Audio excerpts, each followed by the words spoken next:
Elsa was 17 years old the day before yesterday. Next year, she'll turn 20. Yay. How come?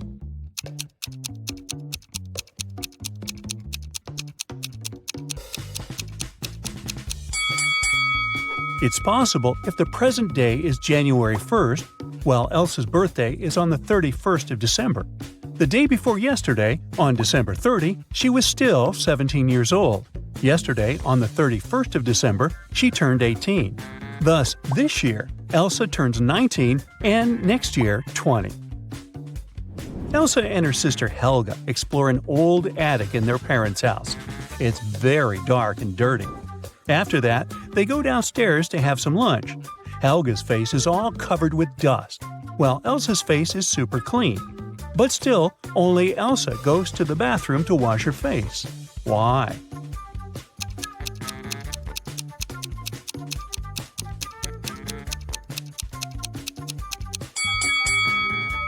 Elsa noticed that her sister's face was dirty, so she thought her face must be dirty too. As for Helga, she saw that Elsa's face was clean and assumed that her own face was clean too. After lunch, Elsa and Helga go for a walk across an enchanted forest. They reach the riverbank, but the bridge is closed for repairs. The sisters notice two dwarfs fishing in a boat near the bridge. They agree to help the sisters, but their boat is very tiny. It can fit either one sister or two dwarfs. Luckily, they manage to solve this issue. Elsa and Helga cross the river on the same boat. How?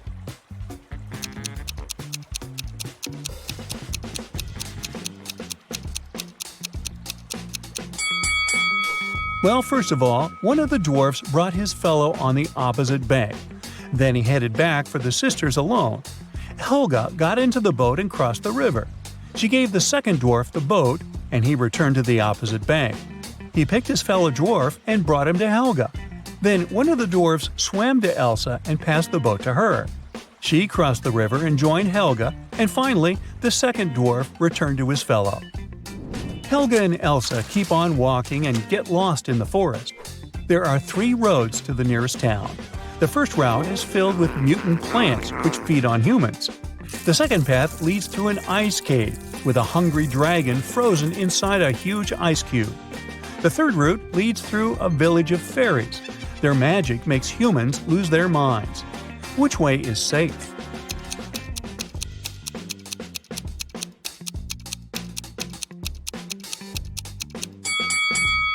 Well, the dragon is trapped inside the ice cube, so it's not that dangerous. Finally, the sisters reach the town. They're walking down the main street. Suddenly, someone throws an orange right at Helga's head. Elsa identifies the apartment from which the fruit fell out and goes there to complain. She knocks, and a young man opens the door right away. Elsa explains that her sister was hit by an orange that fell from his window. But the guy says, "I was washing my dog when you knocked. Only me and my pet live here, so you confused the floors." But Elsa didn't believe him. Why?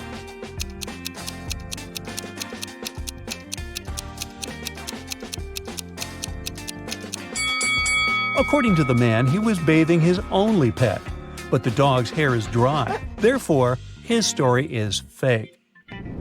Elsa and Helga enter the local home decor shop. Helga takes a picture of her sister standing in front of the mirror. Can you spot anything odd in this photo?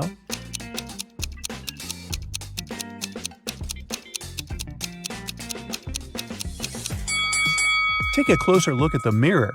Elsa's hands are reflected wrong, as well as the sale poster behind her. She must be a vampire. Just kidding. The sisters continue exploring the shop, but suddenly Elsa begins to scream and runs away. That's because one of these ladies is not alive.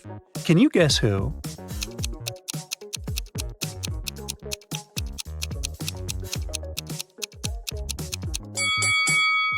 The first woman is an ordinary human. There's a mirror behind her. The third lady has a painting of herself in the background. And the second lady, who's looking over her shoulder, is a phantom. Oh, God. Her reflection in the mirror doesn't match the reality. Elsa decides to hide in a building nearby. Surprise! It's a pet shop. Elsa wanders around it and spots one weird detail. Can you see it too?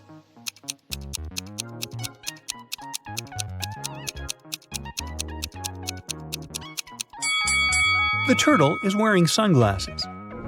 The locals tell Elsa and Helga about a creepy werewolf who has been scaring the citizens for several weeks. They only know that this werewolf is a lady and she has a husband. He's the only person who can calm her down. Elsa finds 3 suspects who might be the werewolf's husband, but none of them admits it. Can you find him?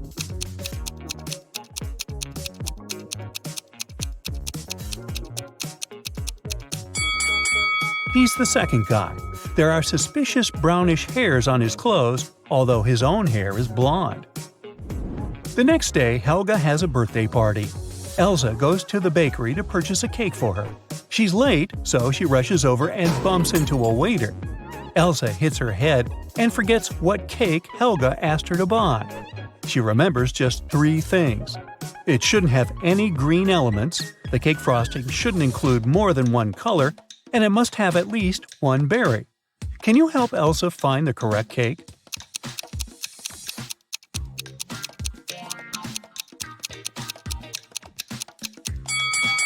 Elsa should take the 4th cake. It's a chocolate cheesecake, so it doesn't have anything green. The glazing is brown and is decorated with cherries. A perfect match. Elsa buys the cake and leaves. The bakery is located inside the highest tower in town. Elsa enters the elevator to go down, but she hits the wrong button and finds herself on the roof. She decides to take some pictures with the iconic huge clock installed at the top of this tower. Oops! Elsa drops her phone from the roof. She decides to leave, but someone has already locked the door, and the elevator won't work. So she's trapped on the roof. Luckily, Elsa can still change the time of the clock. What time should Elsa set on the clock to make someone notice and rescue her?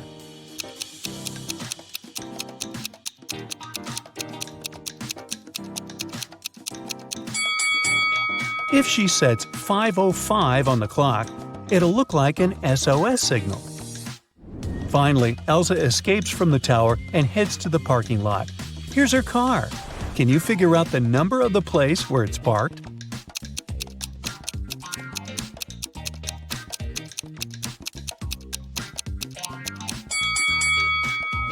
'87.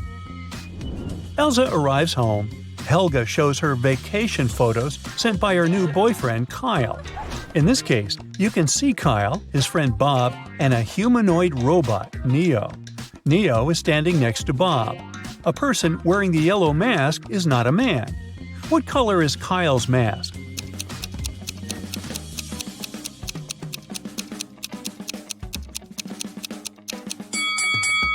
According to the terms, only the 3rd guy can be Kyle, so his mask is blue.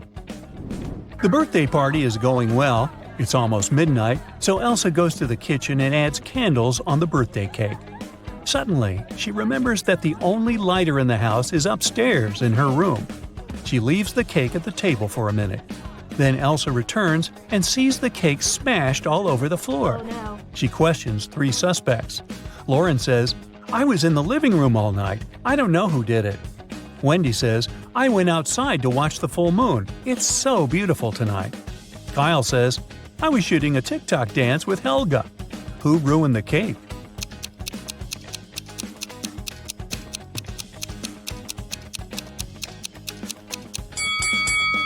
Wendy.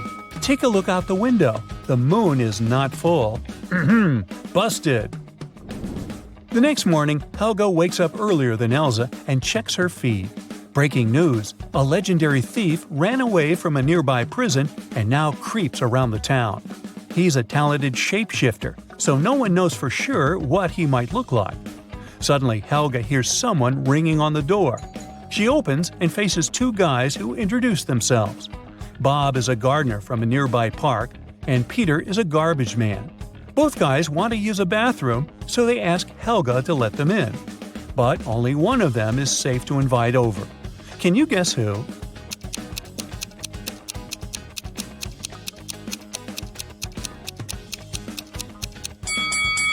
Bob is wearing clothes with red stains, but he's also holding a brush, so he was probably just painting a fence. Let's take a closer look at Peter's facial hair. One mustache has come unglued. It's fake. So he must be the runaway criminal from the news. You just entered a riddle solving competition. The game show host shows you the first riddle you have to answer. Take a look at the image. Who do you think will be able to make it all the way across the line?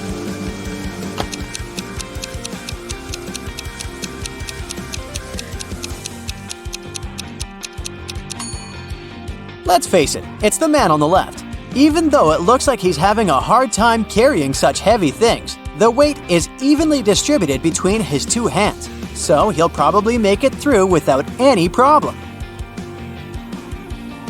For your next challenge, the game show host shows you a picture of sinking boats. Which boat do you think will sink first?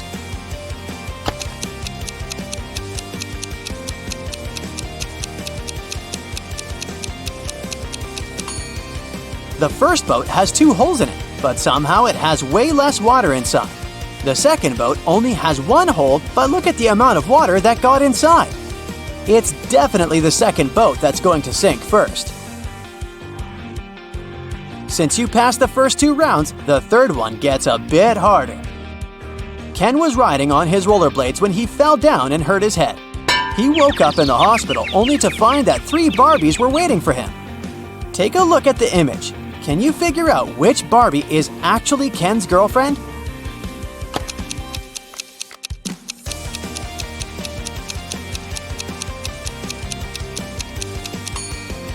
This is a tricky one. It can't be the third Barbie, because the real Barbie would never wink at Ken. It's usually him that does the flirty things. It's also not the second Barbie, because she would never put makeup in front of him. So this leaves us the first Barbie, who must be his girlfriend. The Finn is a famous hostel in Spain.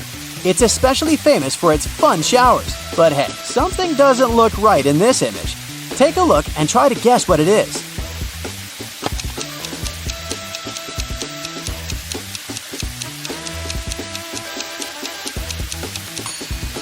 The woman on the right is squeezing a ketchup bottle instead of a shampoo bottle. That's definitely weird, huh?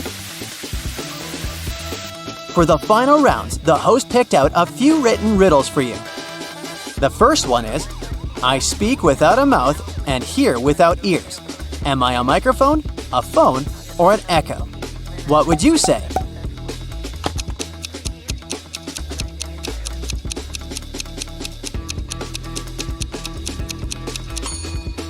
The answer is an echo. I'm not alive, but I can grow. I don't have lungs, but I need air. What am I? A tree, fire, or clouds?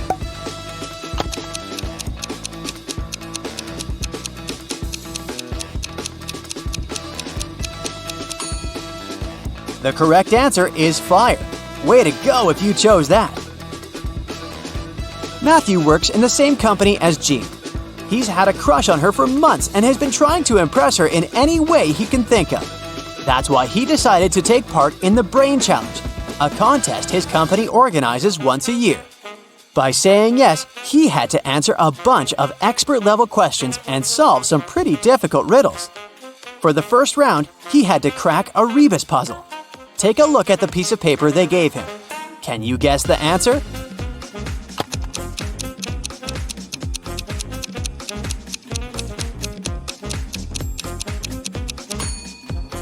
The answer was invisible string. Nice! For the next round, they took Matthew to a room full of random stuff. His task was to find a specific object. As a clue, they gave him a piece of paper that said, "What goes up when the rain goes down?" Look around and help him find the object.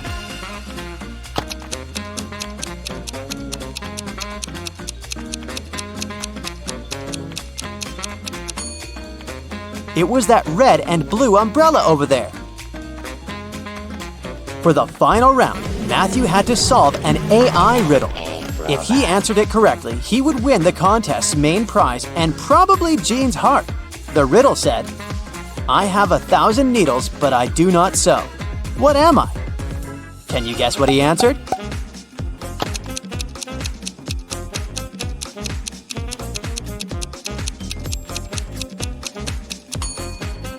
The correct answer is a porcupine. Alfred is a supermodel, and he just landed his dream job. The biggest magazine in the country invited him to be on the cover of their latest issue. On the day of the photo shoot, he arrived early in the studio.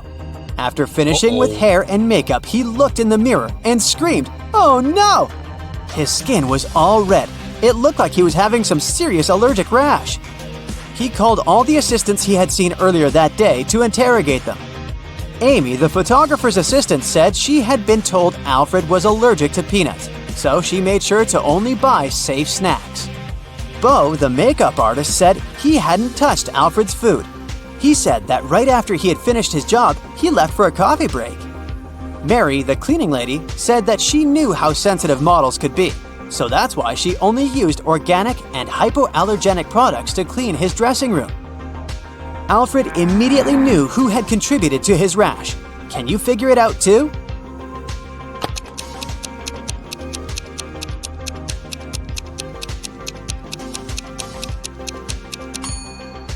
It was definitely Bo. Sure, he didn't have access to Alfred's food, but he was the only one who touched Alfred's face that day. Liv was recording a dance routine for her social media page when a huge portal opened up and swallowed her whole. The next thing she knew, she was stuck inside a big cavern. Out of the blue, a great genie appeared. He told her that she would only be allowed to leave if she figured a way out by herself. As soon as he disappeared, she saw that there were 3 buttons on the wall. There was a red, a yellow, and a green button. On the floor, there was a note that read, TDUPT RNOR EHEB SST. She clicked one of the buttons and managed to open a hidden door on the wall. Can you guess which button she chose?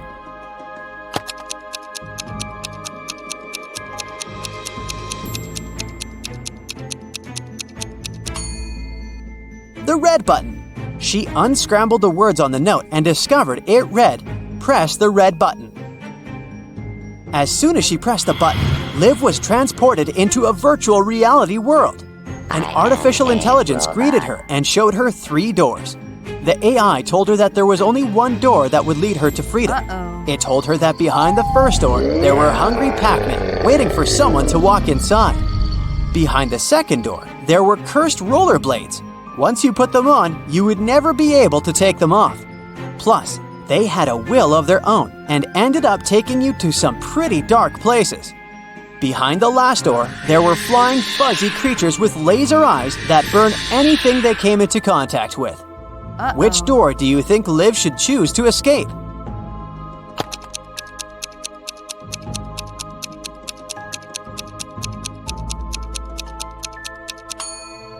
Well, she should pick the second door because she wouldn't be obligated to put on the pair of rollerblades. She could walk past them and straight to her freedom. During the time she was gone, Liv noticed that someone had stolen her laptop. It had all of her social media content in it.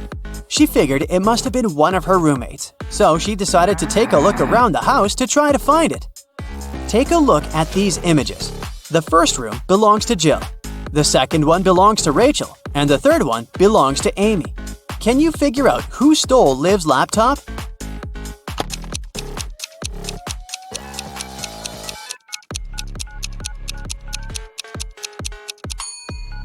If you look closely, Rachel's cat is sleeping on top of something that really looks like a laptop. It must have been her. On a hot summer day, Marjorie decided to go to the public swimming pool. As soon as she arrived there, she ran into 3 close friends, Sarah, Raven, and Donna. One of these women just gave birth to triplets. Can you guess who?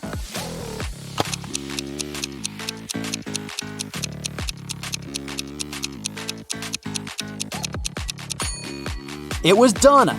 If you look closely at her wrist, she's wearing 3 DIY bracelets with the word Mom written on them. Sam was backpacking through Latin America when he stopped at a restaurant to get some lunch. When he walked inside, he immediately spotted something weird. One of the customers is definitely not human. Can you guess who?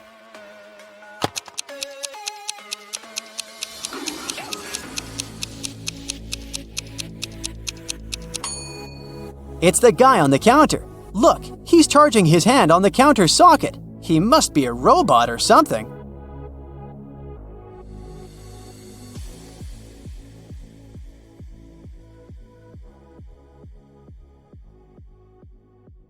Selma is a witch. One day, she returns home and finds out that the most powerful magic book from her library is missing. The thief left a note with the following letters. Can you guess what this message means?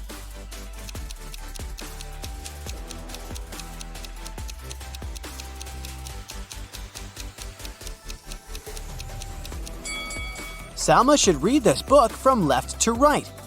This way, the message reads like, "Your book is in a swamp cabin. Come at midnight and pick it up." Selma calls her sister Alma, and they go to the swamp cabin together. The house is empty, so they decide to explore the attic. Selma finds a dusty book and reads a couple of words out loud. Suddenly, Alma turns into a frog. Thankfully, every spell in this book has a canceling potion, but unfortunately, some parts of this book are written in weird language. Only one of these 3 potions will help. The trick is to find a recipe that contains the maximum number of words similar to the text on the left. Can you help Selma?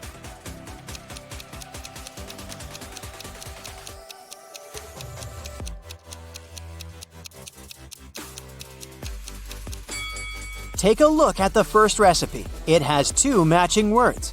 The second recipe has 4 matches, and the third one has just 1. So the guys need to use the second potion. Thankfully, Alma turns back into a human. The sisters keep on exploring the cabin. Can you spot which emoji is absent in this location?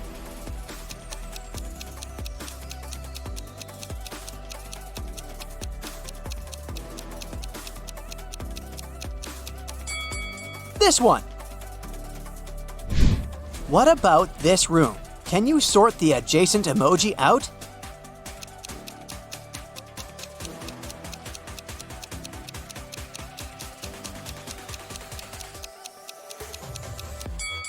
The fourth emoji doesn't belong here. Suddenly, a wicked wizard arrives at the cabin and says, "Hello, Salma. I'm ready to return your book if you manage to solve my riddle. When do we see 2 but call 10 instead?"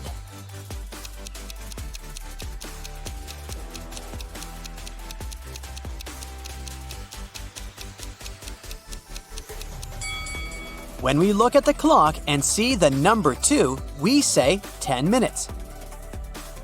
The wicked wizard returns the book to Selma and says, "There are 3 ways out of the swamp, but only one of them is safe. There are venomous spiders crawling around the first route. A couple of werewolves are hanging out on the second route. And the third route is full of magic traps, hidden in unknown places. Good luck!" Which way is more or less safe?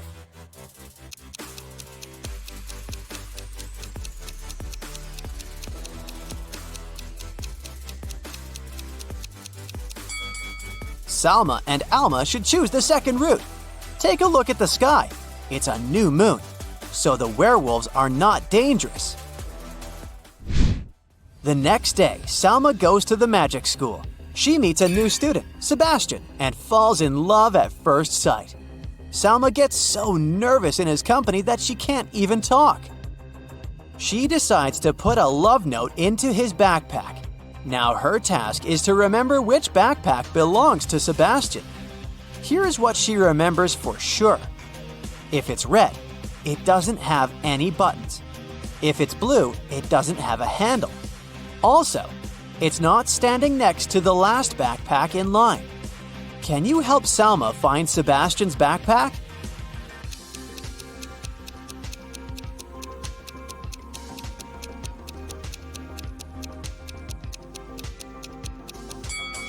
We can exclude these red backpacks because they have buttons. Also, we can get rid of the blue backpack with a handle. And now, all we need to do is to sort out this backpack standing next to the last one in line. And voila! Sebastian's backpack is over here. Later that day, Sebastian finds Salma's note. but her message is encoded. Can you help him figure out the hidden meaning?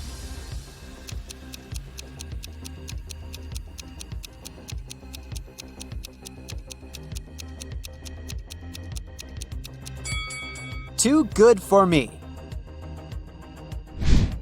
Meanwhile, Selma returns from school and goes to take a bubble bath. Can you spot what's wrong in this bathroom?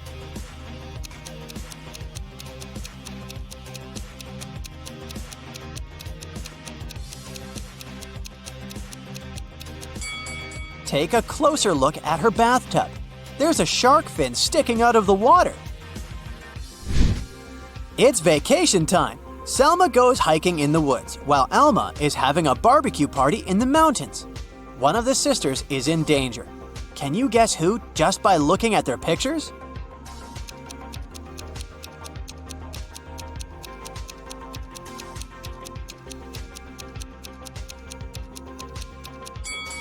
Although Alma's tent is dirty and old, it's still pretty useful. Meanwhile, Alma is making a barbecue right next to a jar of gasoline, so she's in more danger. It starts raining. Selma decides to leave the forest and check into the local hotel. The manager says, Welcome. We only have 4 empty rooms left. You can check them out and choose. "Can you help Selma make the best choice?"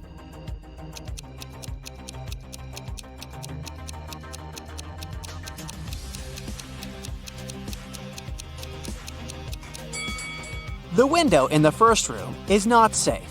There are cracks in the glass. Something alive is moving under the bed sheets in the third room. And the fourth room has a haunted mirror. So, Salma should choose the second room. Salma walks around the hotel and comes across a spooky wedding ceremony. One of these people is a werewolf. Can you guess who?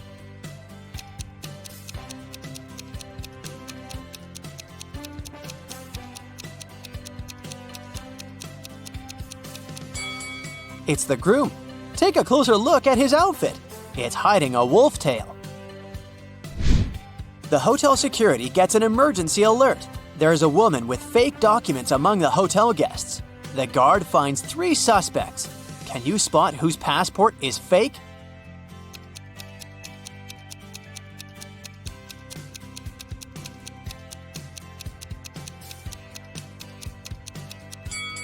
No matter what person a country is from, no passport can have a photo with a sunny beach in the background. They should be solid, so Karen's documents are fake. Salma goes to the spa area of the hotel. Can you spot who's not from this planet?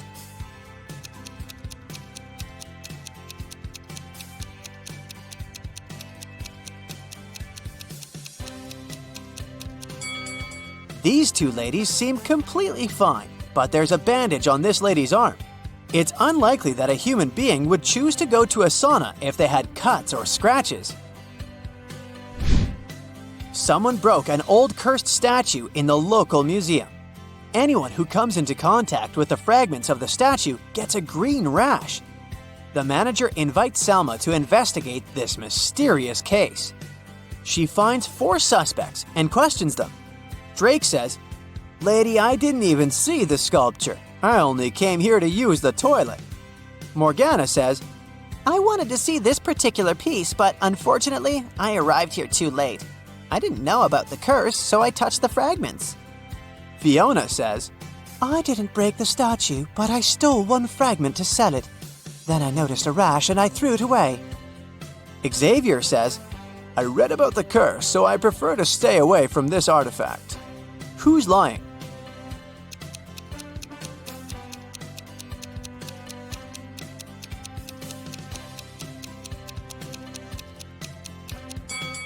It's okay for Morgana and Fiona to have a rash. They both touched the cursed sculpture. But why did Drake get a rash? Salma goes to a magic store to purchase some ingredients for her rituals. The sales lady offers a 50% discount if Salma cracks her riddle. I never was there. I'm always to be. You have never ever seen me, nor ever you will. Yet I am the confidence of everyone. Who am I?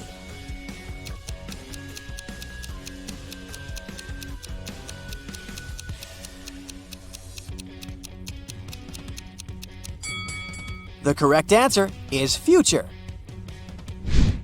Salma invites a couple of friends for dinner. Someone suggests playing cards, but for some reason, Salma is facing bad luck all night.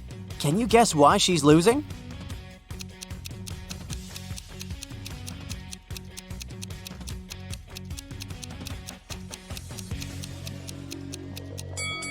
There's a mirror behind Salma. The other players can see her cards.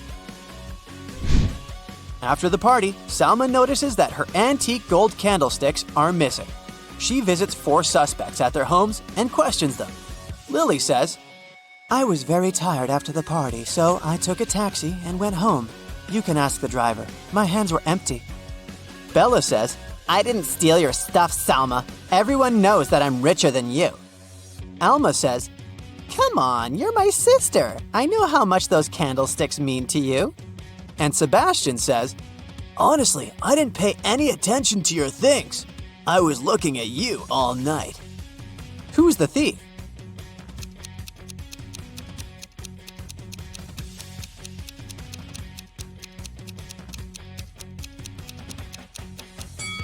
Bella's dog is digging the ground in her backyard. Take a closer look and you'll notice Salma's candlestick sticking out of the ground. Busted! Now, Carol was invited to a Halloween party in an abandoned house. Her friends asked if she was up for a challenge, and she said yes. Soon enough, she was locked inside a room. In this room, there was 1 door and 3 light switches next to it. Behind the door was an empty closet with nothing but a light bulb. Her task was to figure out which switch controls the light bulb inside the closet. She could flip the switches in whatever way she wanted, but once she opened the door, she couldn't touch the switches anymore. After some minutes of thinking, she was able to get it right. How did Carol do it?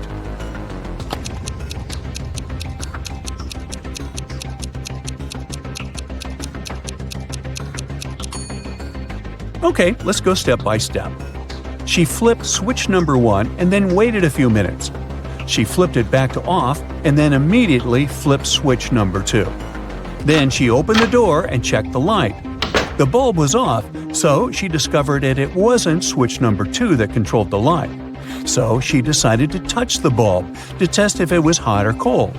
If the bulb had been cold, that would have meant that switch number 3 controlled it. But the bulb was hot, so that meant that switch number 1 controlled 1. Way to go, Carol! To get back to the party, Carol had to solve another riddle. There were 2 hourglasses in front of her.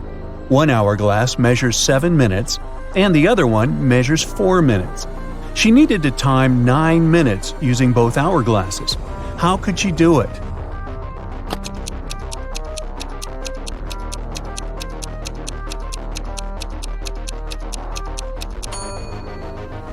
First, she turned both hourglasses at the same time. By the time the 4-minute glass finished, there were still 3 minutes left on the other one. She flipped the 4-minute glass again. When the 7-minute glass was empty, there was 1 minute left on the other glass. And once the 4-minute glass emptied again, there was 1 minute's worth of sand at the bottom half of the 7-minute timer. She flipped it over again, so there was 1 minute worth of sand on the top of the glass. And when the 7-minute timer finally emptied again, 9 minutes elapsed in total. Now look at this party scene. Everyone is dancing in their Halloween costumes and having an enjoyable time. You've been told that one of these people is a real vampire. Can you figure out who it is?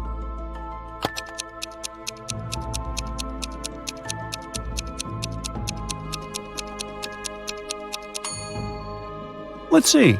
The guy on the left is drinking something red, but he has a shadow, so he can't be a real vampire. The second lady looks creepy, could be her, but if you look closely at the mirror on the wall, you'll see her reflection, so it can't be her. Ah, and we can also see the reflection of the fourth guy in the mirror. This only leaves one lady left. She must be the real vampire. Anna sat down to watch her favorite TV show.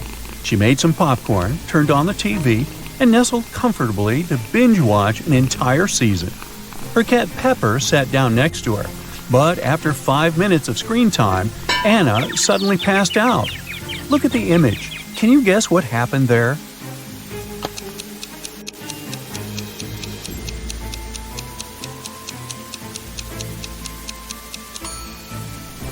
Anna's cat Pepper got scared with the loud thump that came from the TV. It jumped on top of Anna and it scared the life out of her. That's why she passed out.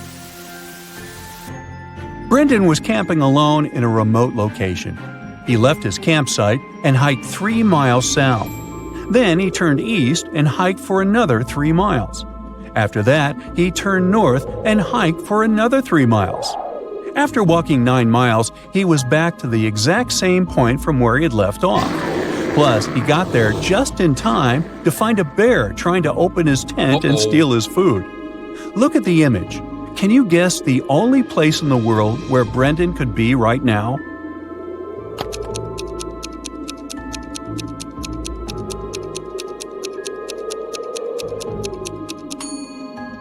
It's the North Pole. That's the only place where you can hike for 3 miles south, east, and north and end up exactly where you left off. Fraser bought a cozy home in Vancouver. On a sunny day, he decided to take his dog out for a walk. When he let his dog off the leash, it ran extremely far away from him. At some point, the dog was opposite him across a huge lake. Fraser called his dog, who managed to cross safely to the other side of the lake without getting wet or using a boat. Can you guess how the dog managed to do it?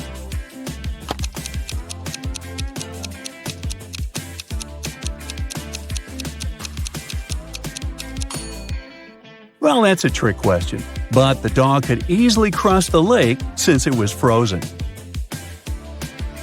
Your best friend invited you for brunch at a place called Wally's World. As soon as you arrive there, the hostess tells you that you need to solve a riddle to get inside. She tells us that there is only one rule at Wally's World. Over there is pizza with cheese, but no pizza with sausage. There is pepper, but no salt. There is a door, yet no entrance or exit. With this information, can you guess what the law is?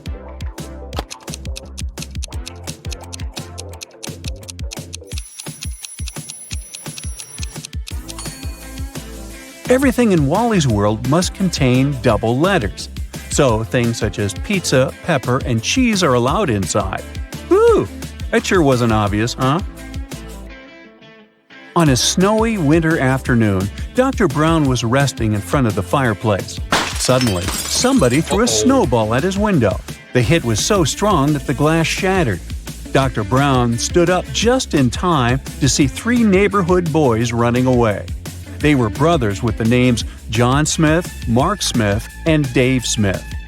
The next day, a paper note was left on Dr. Brown's door. There it was written, a question mark, then Smith. He threw the snowball. Dr. Brown knew immediately which brother had done it. Can you figure it out too?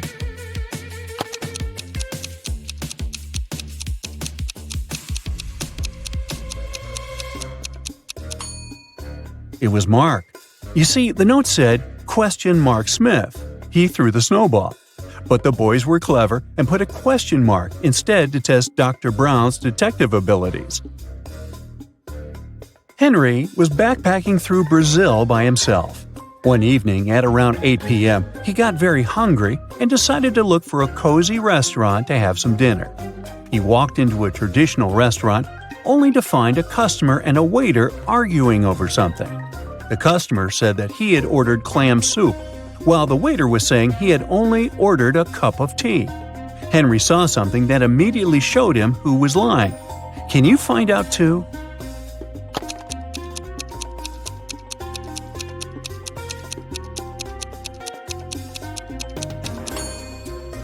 The customer is lying.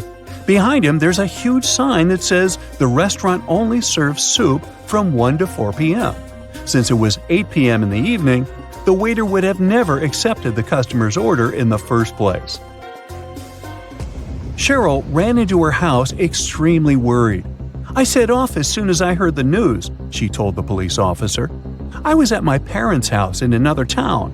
What's happened to my husband? Well, the police said, somebody hurt Mr. Moffat, and he ended up in the hospital. He's going to be okay, but we still need to find out who did this to him. The police officer has questioned 3 suspects so far. Mr. Moffat's secretary said, "I was sent to visit Mr. Moffat's business partner in the morning. Some important documents needed signatures." The cook said, "I haven't left the kitchen today. Mr. Moffat wanted me to prepare a meal for him and his wife." The housekeeper said, "I didn't hear anything today. I was doing some household chores all day long. After that, I was so tired, I decided to take a nap." The police officer realized who the culprit was in no time. Can you figure out who did it?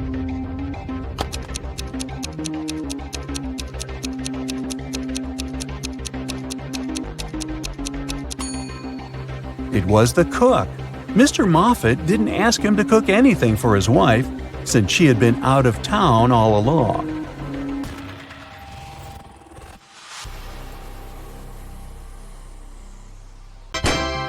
You just entered a riddle solving competition. The game show host shows you the first riddle you have to answer. Take a look at the image. Who do you think will be able to make it all the way across the line?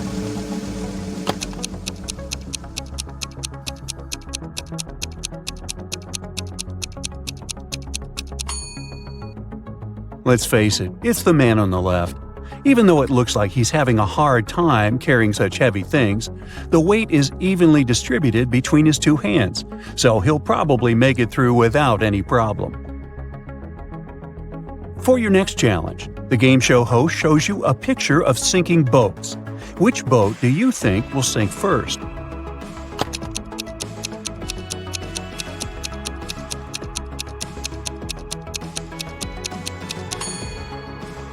The first boat has 2 holes in it, but somehow it has way less water inside. The second boat only has 1 hole, but look at the amount of water that's gotten inside. It's definitely the second boat that's going to sink first. Since you passed the first 2 rounds, the third one gets a bit harder. Ken was riding on his rollerblades when he fell down and hurt his head. He woke up in the hospital, only to find that 3 Barbies were waiting for him. Take a look at the image. Can you figure out which Barbie is actually Ken's girlfriend?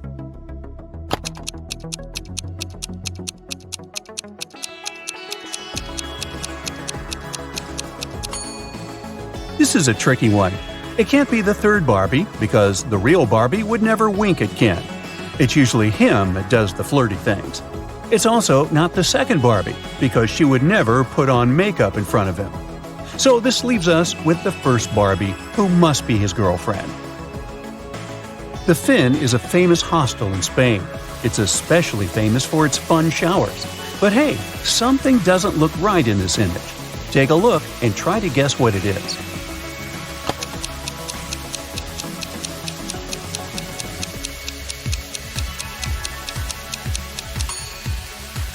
The woman on the right is squeezing a ketchup bottle instead of a shampoo bottle. That's definitely weird, huh? For the final rounds, the host picked out a few written riddles for you. The first one is, I speak without a mouth and hear without ears. Am I a microphone, a phone, or an echo? What would you say?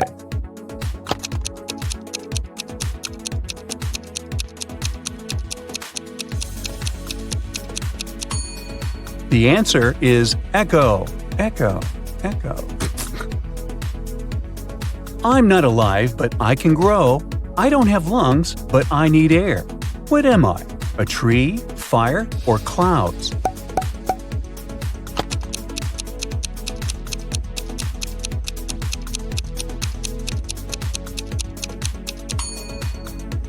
The correct answer is fire.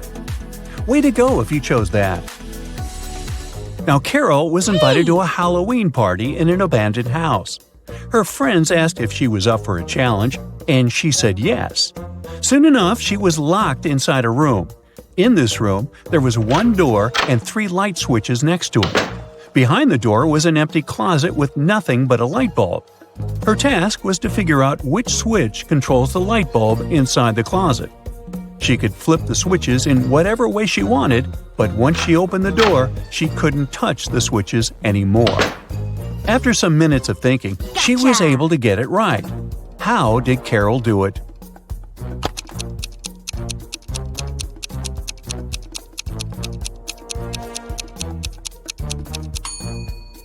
Okay, let's go step by step. She flipped switch number 1 and then waited a few minutes. She flipped it back to off and then immediately flipped switch number 2. Then she opened the door and checked the light. The bulb was off, so she discovered that it wasn't switch number 2 that controlled the light. So she decided to touch the bulb to test if it was hot or cold. If the bulb had been cold, that would have meant that switch number 3 controlled it. But the bulb was hot, so that meant that switch number 1 controlled 1. Way to go, Carol! To get back to the party, Carol had to solve another riddle. There were 2 hourglasses in front of her. One hourglass measures 7 minutes, and the other one measures 4 minutes. She needed to time 9 minutes using both hourglasses. How could she do it?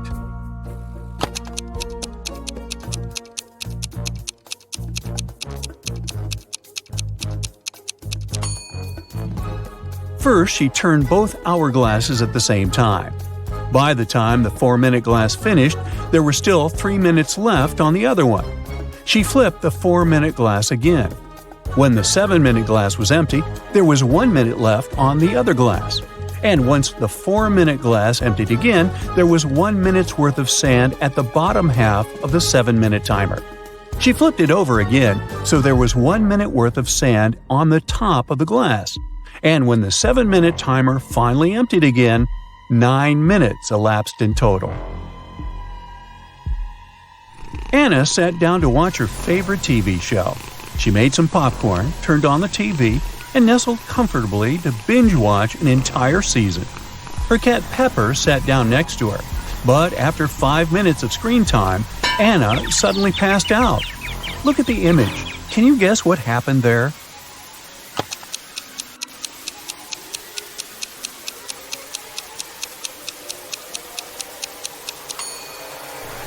Anna's cat Pepper got scared with the loud thump that came from the TV. It jumped on top of Anna and it scared the life out of her. That's why she passed out. Take a look at this scene. Who do you think has the best chance at survival?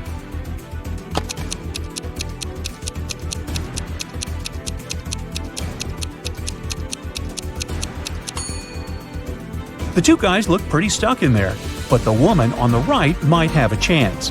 The rope looks a bit loose around her body. She could try to shake it off and then use her free hands to untie her ankles. Bella landed in New York with a very ambitious career goal. But first thing she needed to do after arriving in the city was to find her apartment. There were many options to get from the airport to her apartment, but Bella decided to save money and go by bus. She had to purchase a ticket for $10, but a handsome guy popped out of nowhere and offered her a better deal. He said his plans had changed and he didn't need his bus ticket anymore. He offered to sell it to her for $6. Bella agreed and gave him the money, but it turned out to be a big mistake. Why?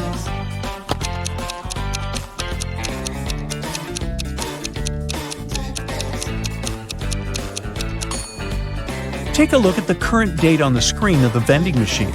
And now check the date on the ticket. The ticket the man sold Bella expired over a month ago. Finally, Bella managed to arrive in Manhattan and find her apartment. She was sharing a house with 3 other women. Bella introduced herself to them and went to settle in her room. She left her belongings on her bed and went to take a shower. When she stepped out of the shower, Bella noticed that her laptop was missing. She got furious and decided to interrogate all of her new roommates. Sarah said she had gone out to get a cup of coffee. She even told Bella to ask the doorman of their building since he had seen her leave. Kelly said that she had taken an afternoon nap with her headphones on. She said she hadn't heard or seen anything strange going on inside the apartment. Shannon said that she had gone to the building's rooftop to take some pictures of the city since she was a professional photographer. Can you tell who's lying here?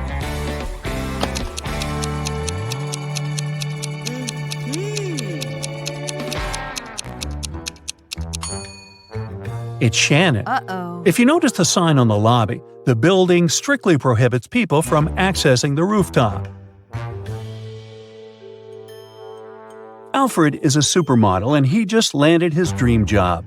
The biggest magazine in the country invited him to be on the cover of their latest issue. On the day of the photo shoot, he arrived early in the studio. After finishing with hair and makeup, he looked in the mirror and screamed, "Oh no!" His skin was all red. It looked like he was having some serious allergic rash. He called all the assistants he had seen earlier in the day to interrogate them. Amy, the photographer's assistant, said she had been told Alfred was allergic to peanuts, so she made sure to only buy safe snacks. Bo, the makeup artist, said he hadn't touched Alfred's food. He said that right after he finished doing his job, he left for a coffee break. Mary, the cleaning lady, said that she knew how sensitive models could be, so that's why she had only used organic and hypoallergenic products to clean his dressing room. Alfred immediately knew who had contributed to his rash. Can you figure it out too?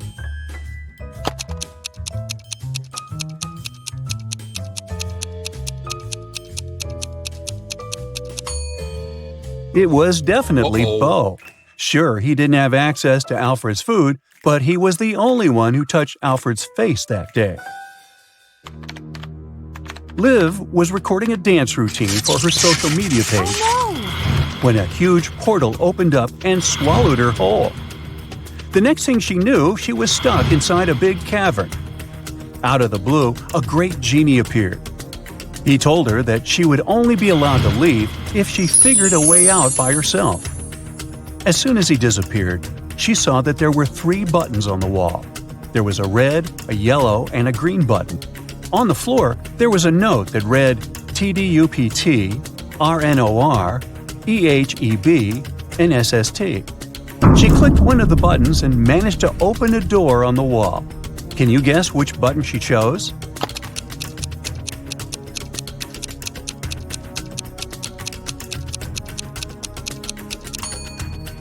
The red button. She unscrambled the words on the note and discovered it read, "Press the red button."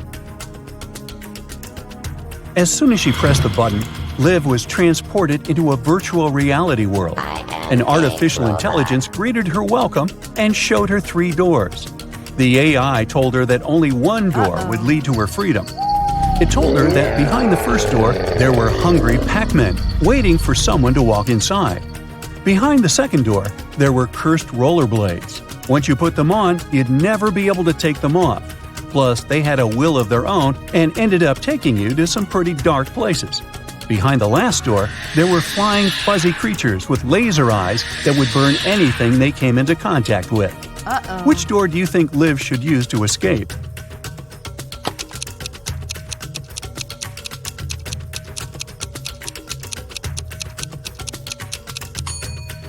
Well, she should pick the second door, because she wouldn't be obligated to put the pair of rollerblades on. She could walk past them and straight to her freedom. During the time she was gone, Liv noticed that someone had stolen her laptop. It had all her social media content on it. She figured it must have been one of her roommates, so she decided to take a look around the house and try to find it. Look at these images. The first room belongs to Jill, the second one belongs to Rachel, and the third one belongs to Amy. Can you figure out who stole Liv's laptop?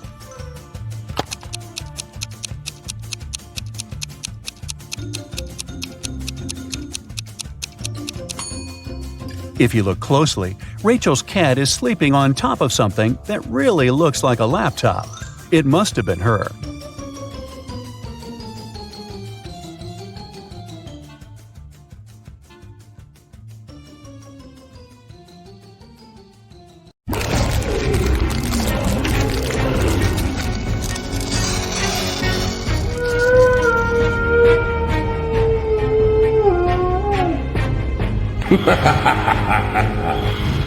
Leslie was driving at night to visit her parents, but unfortunately, her car broke down in the middle of nowhere.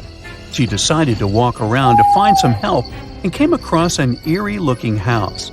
As she started walking through the garden to reach the door, she suddenly got really scared and ran back to her car. Can you spot the 3 things that made her terrified?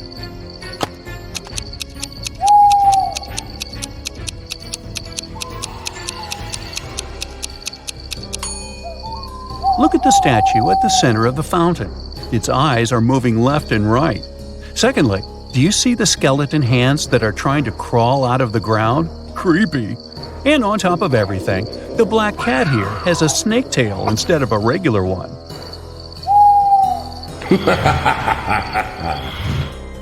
Mrs. Blair thought, what better way to scare her students than with a pop quiz on Halloween? But she decided to pay extra attention during the exam because everybody would be coming to school dressed in costumes, and that would make it easier for them to cheat. And she was right, because one of them was indeed trying to cheat. Can you tell who?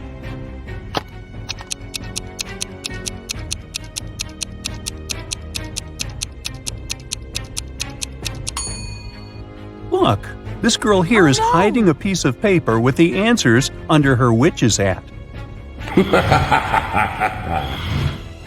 On Halloween night, Amanda was playing Truth or Dare with her friends. When it was her turn, they challenged her to enter the old mansion, which not a single soul in town dared to enter before. She accepted the challenge and went inside. But suddenly, the door behind her closed on its own and got locked. Then a skeleton butler greeted her and said, "You're not welcome here, but you can leave if you know my riddle. In the darkest night, I come to life. My eerie gaze causes no strife. What am I that lights the way when monsters and goblins come out to play?" Can you help Amanda?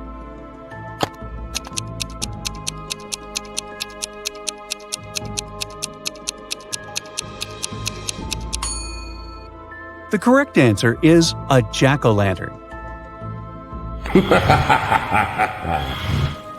Amy was invited to a Halloween party in her neighborhood. When she arrived at the house, she noticed three people in costumes who were chilling in the hot pool. But one of them was not a real human being. Can you tell who?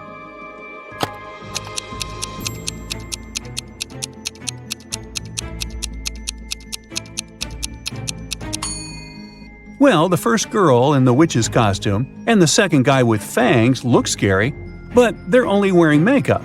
But the girl who is in a mermaid costume is a real mermaid, because look at her neck. She has gills. It was Aurora's 21st birthday, and her witch aunts were finally going to accept her to their coven. However, there was one spell that she needed to complete as her final test, and it required a magical cauldron. The catch is one could only use this cauldron if they solved the riddle that was engraved on it, which said, "I'm a season of colors with leaves that fall. It's when cozy sweaters come out to warm you all. What am I, aspiring magician, do you know? Solve this riddle and your magical powers will grow." Can you help Aurora find the correct answer?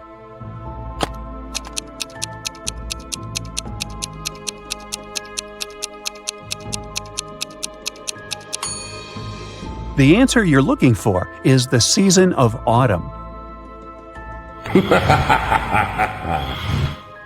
Take a look at these two women who are preparing the dinner tables for their Halloween party, but one of them has nefarious intentions. Can you tell who is the dangerous one?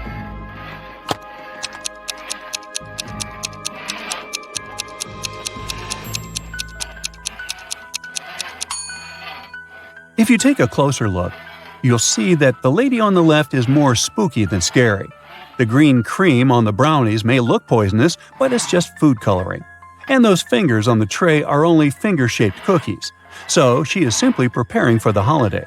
But the lady on the right didn't even bother to wear a costume, even though she's throwing a Halloween dinner party. And why would anyone sharpen their knives before her guests arrive? That's suspicious. So she must be the dangerous one. The young witch, Elaine, who lived in a deep enchanted forest, was invited to her coven's Halloween gathering. Unfortunately, her broom was broken, and the only other way she could get to her destination was through drinking the teleportation potion. However, she had never cast it before, and the three main ingredients for it were hidden with a riddle in her spell book. The first one was, "In the shadows I quietly grow, not a plant nor an animal you know. After rain I might start to bloom, often found in a forest gloom." Can you tell what the first ingredient is?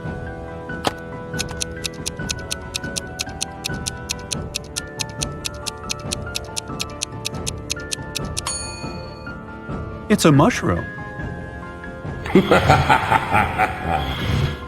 The riddle for the second ingredient went, I'm as light as air, soft to the touch. Upon a bird's back, I don't weigh much. I help a creature soar high and free, yet I fall to the ground for all to see. What am I? Do you know the answer?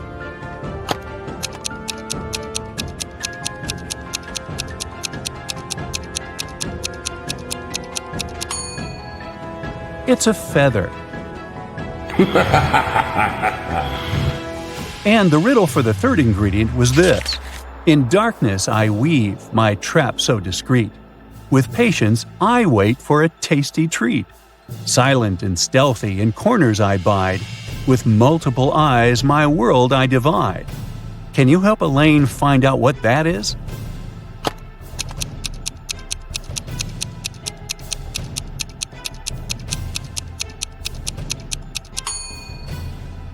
The answer is a spider. But now she needed to wander deeper into the woods to find those ingredients. Take a look around. Can you help her spot them?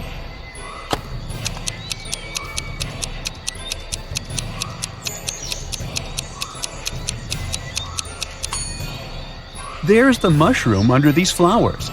The bird's feather is here, hidden behind the flowers. And the spider is climbing up this tree.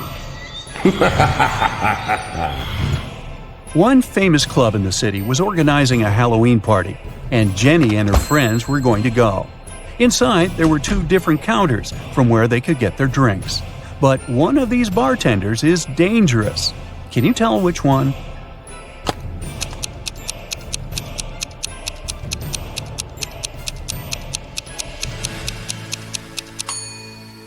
This bartender is dressed as a vampire for Halloween, and he is simply putting on a fire show. On the other hand, the bartender who is polishing the glasses has a bottle of poison here among the bottles, so the girl should avoid him at all costs. James was attending a Halloween dinner party. He wanted to have something to eat, so he headed to the open buffet. Examine these 3 snack options closely. One of them will hurt his stomach. Can you tell which one that is?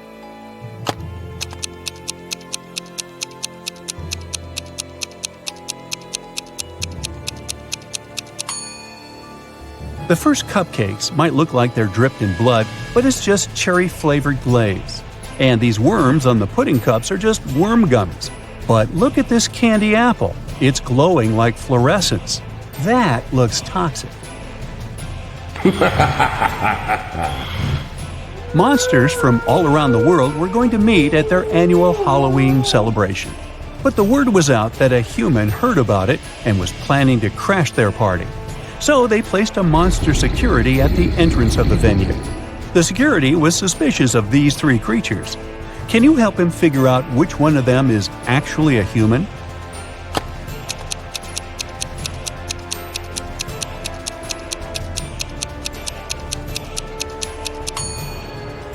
Take a peek at the moon.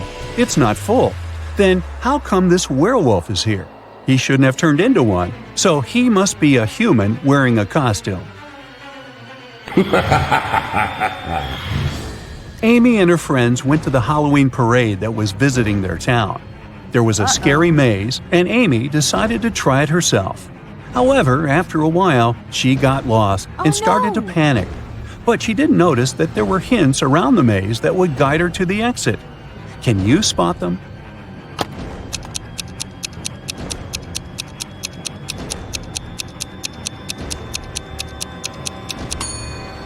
Look at these bricks on the maze walls here. They're in the shape of arrows. So she can just follow them and leave. Aaron got dressed as a pirate for Halloween. On his way to his friends, he saw a glowing box on the side of the road. He got curious and went to check it out. He discovered that it was a treasure box. He tried to open it, but it was locked, and there was a riddle on it. I'm colorful and chatty, perched up high, with feathers so vibrant I catch your eye. I can mimic your words both near and far, found in the jungle or as a pet. Can you tell what am I?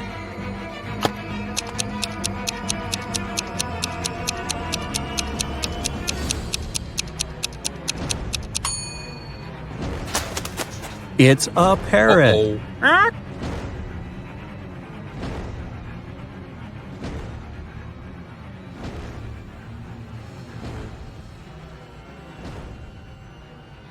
Mary is a college student, and she's late for class.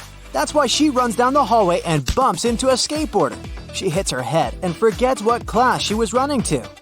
Mary remembers just 3 things. This class is taught by a redhead professor. She has to go upstairs, and she already attended economics and philosophy classes today. Can you help her find the correct classroom?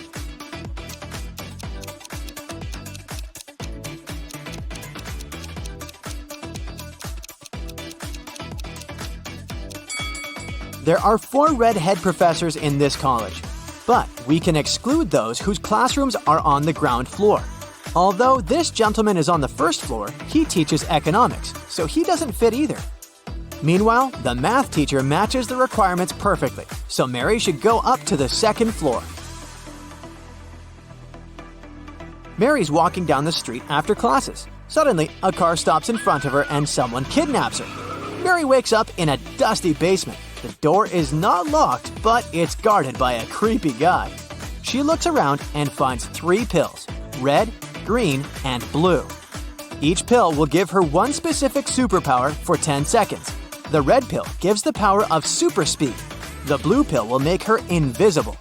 And the green one will make Mary fly. Which pill should she choose to escape?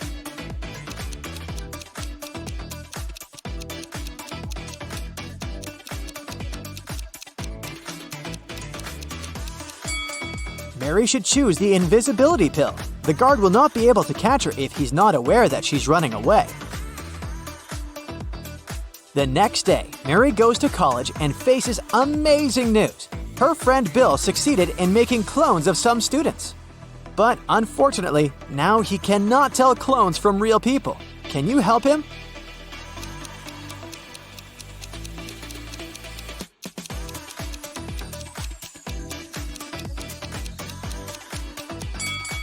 Let's take a closer look at the second lady's eyes and the third lady's ears. These 2 individuals are definitely clones. What about these guys? Can you sort out all the clones?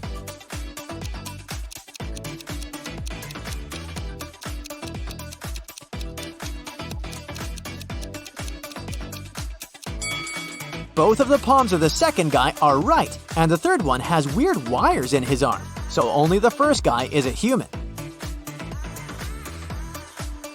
Let's see if you can spot clones here.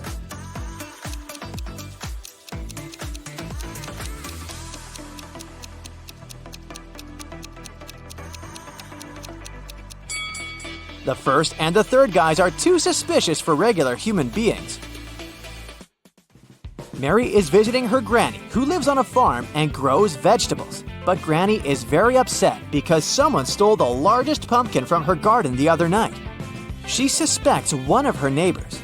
Mary decides to question them. Olivia says, "My pumpkins are way better than your granny's. Why would I steal from her?" Sam says, "I was on a business trip the other night, so I didn't see anything. I'm not a huge fan of vegetables, that's why I don't grow them." And Tom says, "Your granny is bothering me with small talk all the time, so I avoid visiting her farm at all costs." Can you help Mary spot the thief?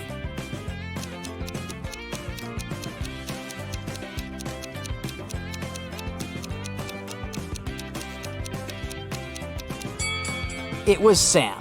He has a scarecrow with a big pumpkin head. Granny goes to sleep early, and Mary decides to watch TV. Breaking news! A dangerous criminal ran away from a nearby prison and now creeps around the village. Suddenly, Mary hears someone knocking on the door. She opens and faces 2 ladies who introduce themselves as Mary's neighbors. Both ladies are baking cakes separately. Sarah is asking for a cup of sugar, and Sheila would like to borrow a cup of milk. But only one of them is safe to invite over. Can you guess who?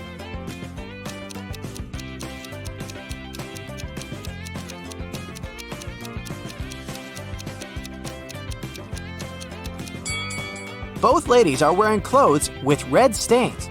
They might have stained it while making their cakes. But Sarah has a real axe hidden in her boot, so she must be the runaway criminal from the news. Mary is looking through Granny's old stuff and finds 3 spooky pictures. Only one of these ladies is a real human being. Can you guess who?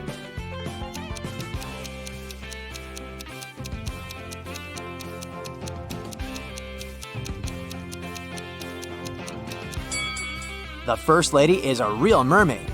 Take a closer look at her neck. She has gills and she breathes underwater, so we can exclude her. The third lady has vampire ears and red eyes, but who knows? Maybe it's just a costume. Meanwhile, the second lady is hanging on a transparent rope, so she's just pretending to be flying. And since we know there's only one human among these ladies, we can conclude that it's the second lady. Mary finds 2 similar pictures of her granny. Can you spot 3 differences between them?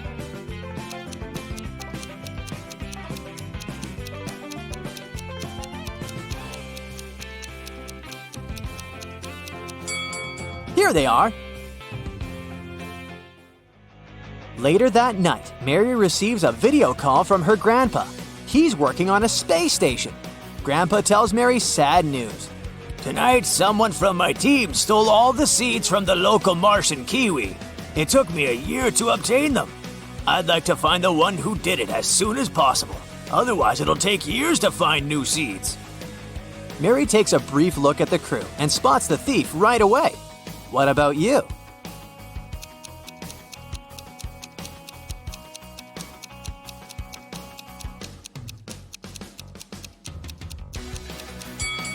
In her user picture, Lily doesn't have any moles on her face. Seems like these spots are the kiwi seeds that she's decided to hide in plain sight. Mary goes to the local shopping mall and sees these 3 guys. One of them is going on a date tonight. Can you guess who?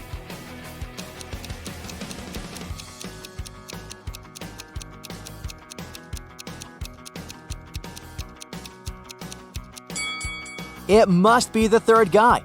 He's hiding a small wrapped gift, probably for his date. Mary enters a clothing store, looks around, and spots 4 odd details. Have you noticed them too?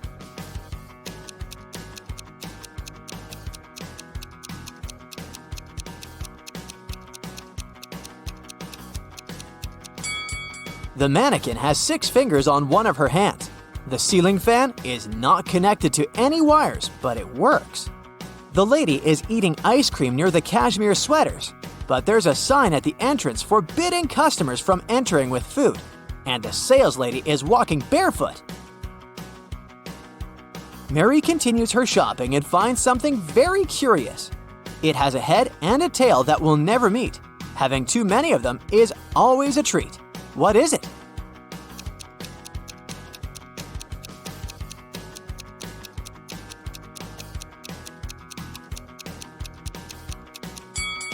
It's a coin. Mary purchases something that helps you from your head to your toe, but the more it works, the smaller it grows. Can you guess what it is?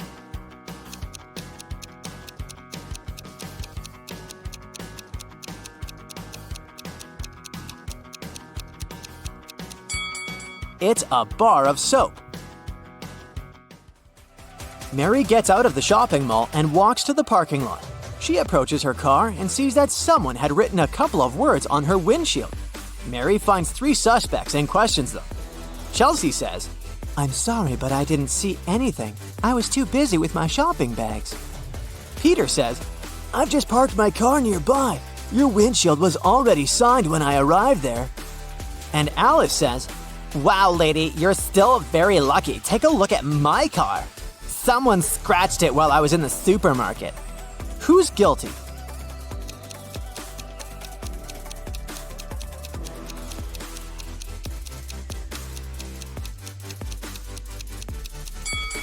Chelsea.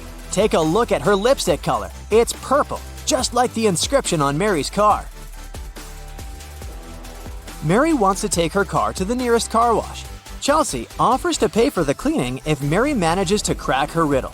The more you take, the more you leave behind. What am I?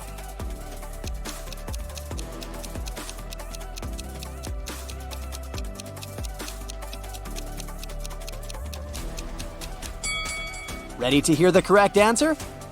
Footsteps. The weekend is over and Mary leaves Granny for college. She enters the dorm and finds a huge bouquet of roses on her bed. There's no card, so Mary has no idea who's her secret admirer. Mary questions 3 suspects, but each denies their involvement. Bill says, "I'm too broke. I can't afford to buy such an expensive gift." Paul says, "I have a girlfriend. I give flowers to her only." And Dave says, "Why would I get roses or anything else? You didn't reply to messages." Who brought the flowers?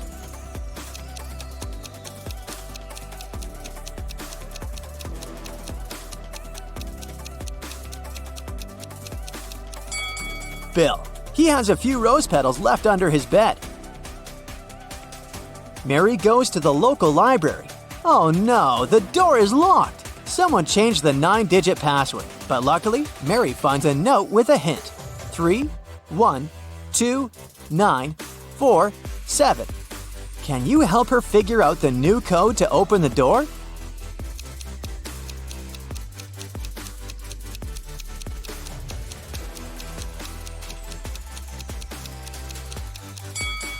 She should literally press 3 1s, 2 9s, and 4 7s. Finally, Mary enters the library, but she yells and runs away in fear. Can you guess why?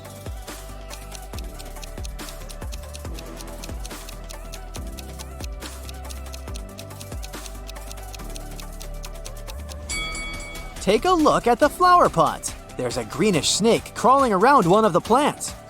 Stella and Bella live in different buildings, but in the same neighborhood. It's Sunday, and they're both home alone with their dogs. Stella is talking to her mother on the phone, and Bella is watching a baseball game on the TV. Who's being negligent?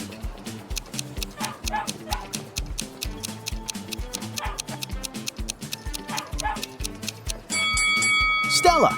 Although both dogs are risking falling out of the window, her apartment is on the higher floor. Bella goes to a pet shop and leaves her dog, Toby, waiting at the entrance. She purchases some toys and dog food and returns to Toby. She's in the same place where she left him. But someone stole Toby's fancy collar. Bella questions 3 people nearby. Rick, the customer, says, "I came here to buy a new house for my hamster. I don't need a dog collar because I simply don't have a dog." Molly, the sales lady, says, I'm allergic to animal fur, so I can't even approach your dog. Why would I need to steal its collar?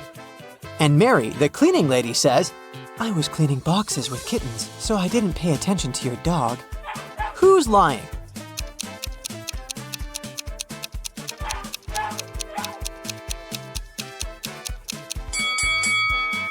Molly. She's working at a pet store. It's pretty unlikely that they hired someone with a severe allergy. The next day, Bella and Toby go traveling by train. During the trip, Bella gets hungry and goes to the dining car together with her pet. She enjoys her tomato soup, but suddenly, Toby gets frightened by a train beep. He scatters the food and escapes to the next car. Bella is looking for him everywhere, but it seems like Toby just vanished into thin air. Do you have any clue where he might be?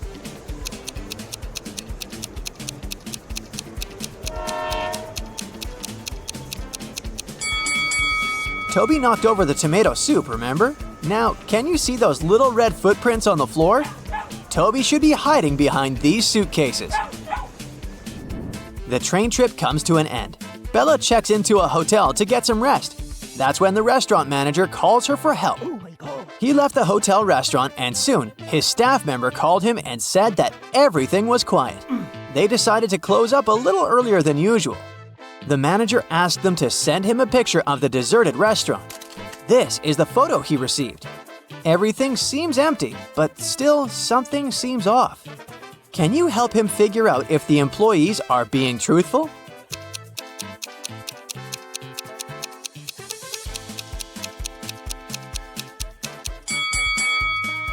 Seems like this image was photoshopped. The employees removed the people from the picture, but they forgot to erase someone's hand from this table. Oh no. Bella goes to the local museum, But today, it's closed because of a very weird accident. One lady got sick and began to break sculptures and paintings. Can you figure out what happened by just looking at the footage?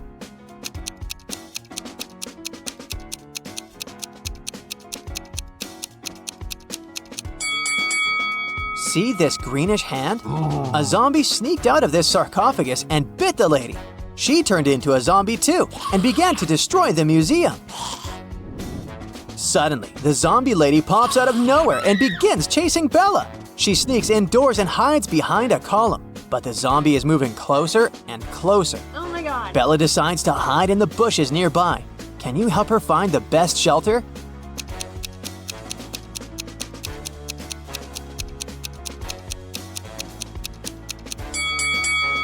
The second bush is the best because it matches the color of Bella's outfit, making it harder for the zombie to spot her.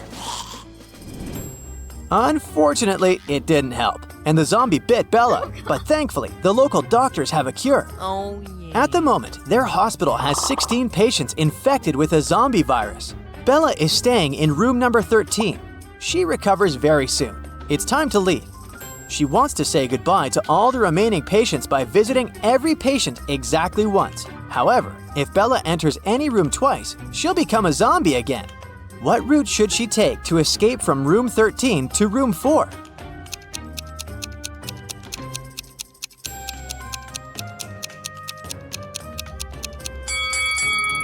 Bella should take the path shown in the picture. Finally, Bella and Toby return home. Oh no! Someone sneaked into her room and painted graffiti on a wall. Bella suspects her roommates, so she asks them only one question. Did you enter my room while I was away? Mia replies, No, I spent all the time at my boyfriend's house. He can verify my words. Mike replies, I only entered your room once to borrow your hairdryer, but the wall was fine. And Emma says, I was too busy at work. I didn't have the time to either enter your room or paint the walls. Who's lying?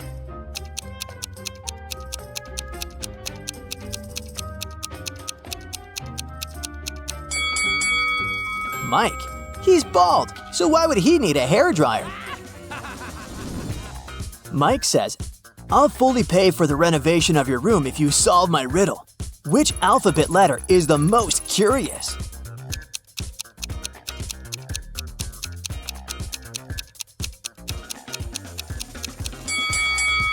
The letter Y, because it literally sounds like the question, why? It's a cold, rainy weekend. Bella, Mike, Mia, and Emma are spending Saturday and Sunday together in a country house playing board games. On Saturday morning, they wake up and find out that Bella is missing. Oh. The guys look everywhere for her, but they can't find her. Mike calls the police. Detectives arrive quickly, examine the room, and ask everybody what they were doing at 4 a.m. Mike says, I couldn't sleep, so I went downstairs to the gaming room to play some online games. Mia says, I couldn't sleep either, so I went outside to look at the stars. And Emma says, I followed Mia outside to get some fresh air and spent a couple of hours admiring the night sky. The detective figured out the liar immediately. Can you guess who?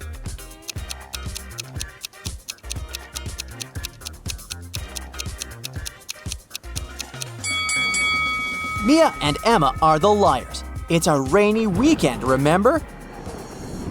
Meanwhile, Bella wakes up in a dark cave. Her task is to escape without getting caught. Suddenly, 4 different colored doors appear in front of her. A red one leads to an outer galaxy without a trace of oxygen.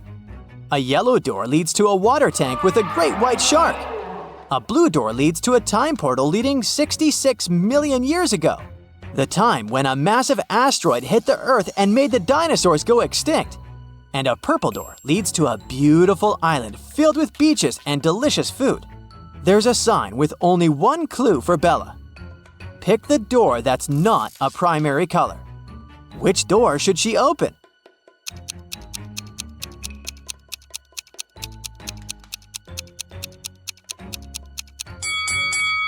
The purple one.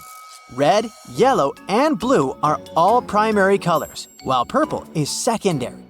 Plus, don't forget about the beaches and delicious food. Bella opens the door and finds herself in the middle of a beautiful tropical island. She wanders around and finds the locals. They're very upset because a fire-breathing dragon attacked their village. He came from the mountains and fell asleep near the mill where the villagers store all their food supplies. Now they're starving and waiting for superheroes to arrive to get rid of the dragon. There are 3 superheroes available at the moment. Flame Boy. He can set fire to any object with his gaze, even from a great distance. Mr. Plastic. His body is super flexible and he can spread it for miles. And Lady Chill. She can freeze any object with the power of her mind. Can you pick the best superhero for this mission?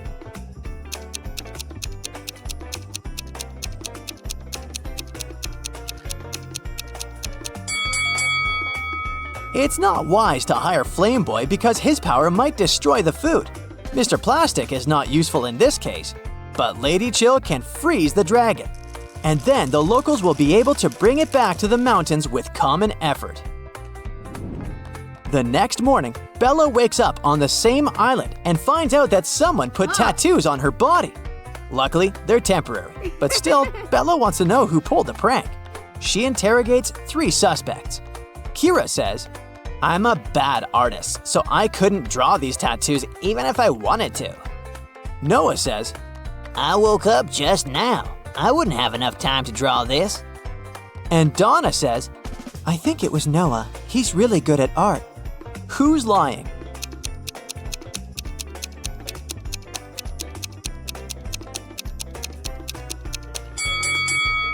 Kira. There's a poster on the wall saying that she's the artist of the month. Therefore, her story is fake. Bella is planning a workshop for hairdressers. She needs a model with natural hair color. Bella gets messages from 3 candidates, Kelly, Shelly, and Sally. She looks through their social media and finds out that only one of these ladies didn't lie. Can you guess who has natural hair color?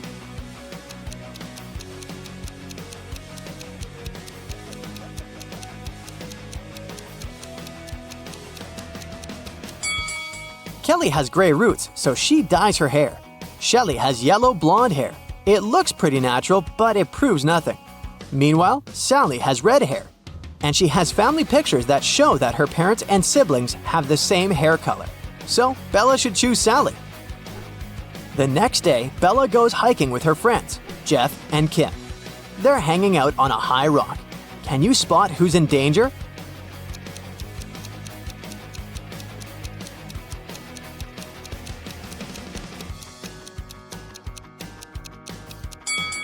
Bella is blindfolded and she's approaching a cliff break.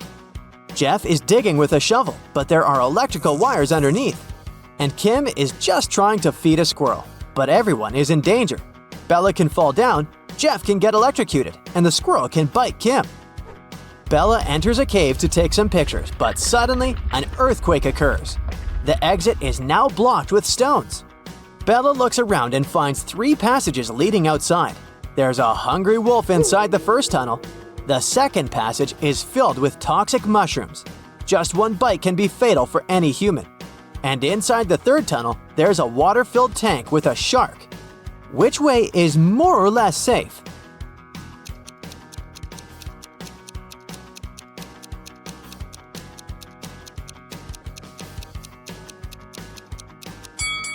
Bella should choose the second passage. The mushrooms are only dangerous when eaten. No one is forcing Bella to eat them. Bella is walking back home and sees a lonely dog on a playground. One of these guys is its owner. Can you guess who?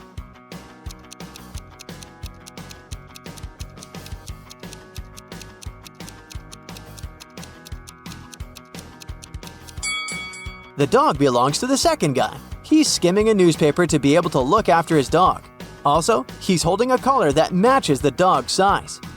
Meanwhile, another man is scrolling his feed on the phone and pays no attention at all. Bella arrives at work. She's been trying to open the door leading to her office, but it's locked. Someone changed the 4-number combination. Can you help her crack the passcode?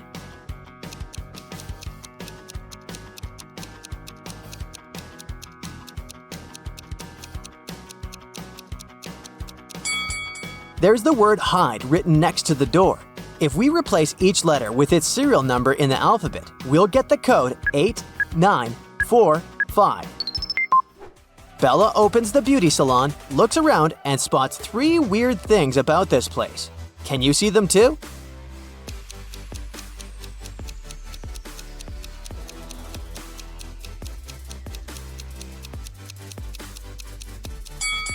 The mirror doesn't reflect reality.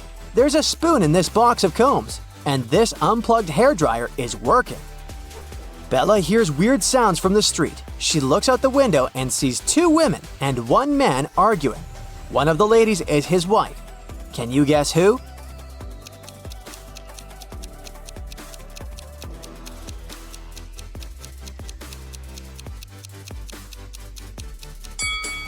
The man and the lady in a yellow shirt have matching rings. Therefore, she's his wife. 3 clients arrive at the beauty salon and ask for old-fashioned hairstyles. Bella takes a look at them and spots a ghost right away. What about you?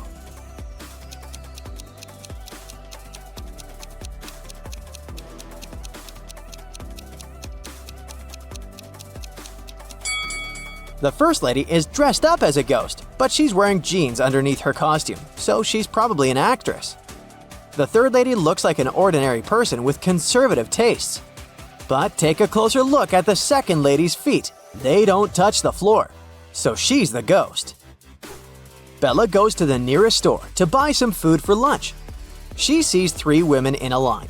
Only one of them is a mother. Can you guess who?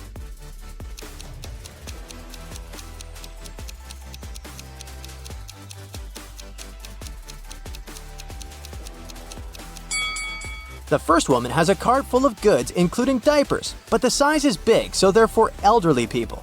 The third lady is buying fireworks, soda, and red cups. But it proves nothing. She's probably just going to throw a party.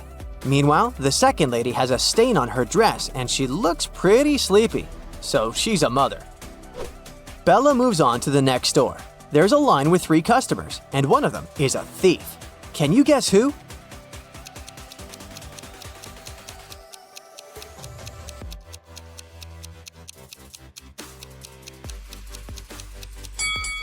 The third guy is wearing an oversized sweater, but he's innocent.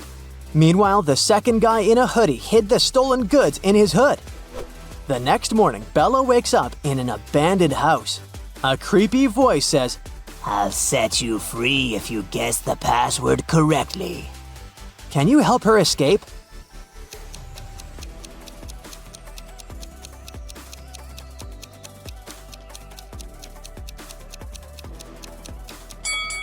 Take a look at the letters on the wall. We can rearrange them into a dream house. Bella is meeting her best friend Kyle in a restaurant. He's about to introduce her to his future wife, Nellie. But Nellie has a twin sister, Kelly, who's also attending the dinner. Can you help Bella figure out which lady is Kyle's fiancée, Nellie?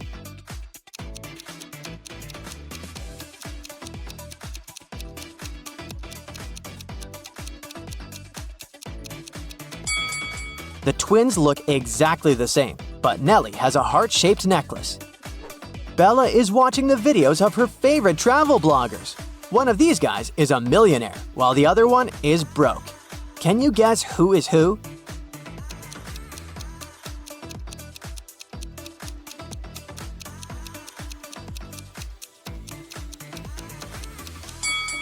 The first guy is broke.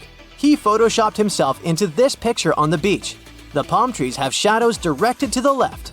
Meanwhile, his own shadow is directed to the right. Why would a millionaire fake his vacation? Today, Bella's beauty salon celebrates its 5th birthday. She invited a lot of friends, including her boyfriend, Tim. Before the event, she calls Bella, saying, "I'm at work, but I promise to be at the party at 9 o'clock. Tim comes over in 9 hours and 3 minutes. He brings pretty flowers and chocolates. But Bella bursts into tears because she's very mad. Why?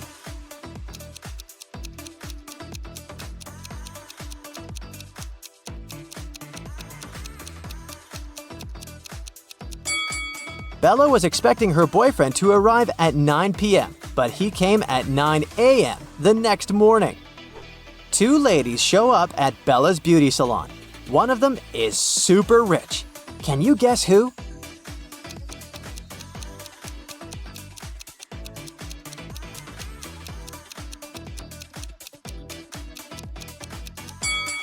The second lady is a bag designer. The first lady is wearing her brand. So, the second one must be really rich. Bella is attending Kyle's wedding. All of his friends show up looking rich and fabulous. Mike has a bunch of expensive gadgets. Chuck is wearing a brandy suit. And Lily is driving an exclusive sports car. But only one of them is really rich. Can you guess who?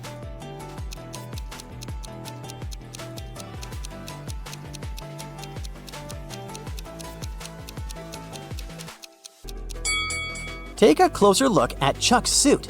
He didn't remove the price tag, so he's probably planning on returning it after the wedding. This fancy sports car doesn't belong to Lily. It's rented. Therefore, Mike is the richest person here. There are too many guests at the wedding for such a small cake. But Bella manages to grab a slice. She puts a plate with her cake on a table and leaves for 5 minutes to wash her hands. Then she comes back and sees an empty plate. Bella questions 3 guests. Alice says, "I've been dancing non-stop for the last 2 hours. I didn't eat anything." Chuck says, "It wasn't me who ate the cake. I'm on a sugar-free diet. But I guess it was Alice. I don't trust her." Lily says, "I didn't touch your cake. I was helping the bride braid her hair." Who's lying?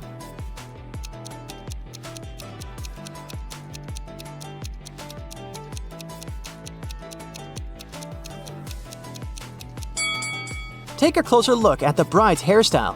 She doesn't have any braids. Therefore, Lily's story is fake. The wedding is going well, but at some point the bride notices that her diamond ring is missing. The robber manages to escape from the wedding, and he's hiding nearby. Can you spot him?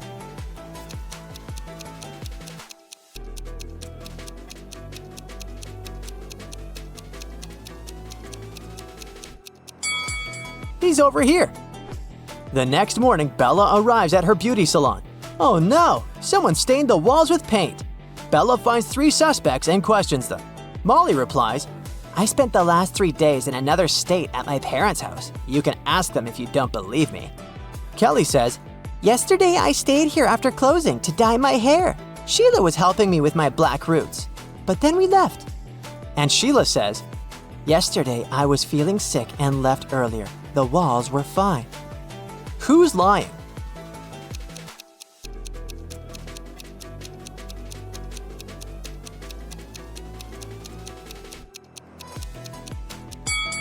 Kelly. She said she dyed her black roots, but they're still there. It's Lily's birthday, and Leah offered to treat her to a spa day. They arrived at the marvelous Pink Lotus Boutique Spa for their day of treatment and were sent to different rooms. One of the women received a text on their phone saying, "Be careful. Take a look at the image. Can you tell which friend is in danger?"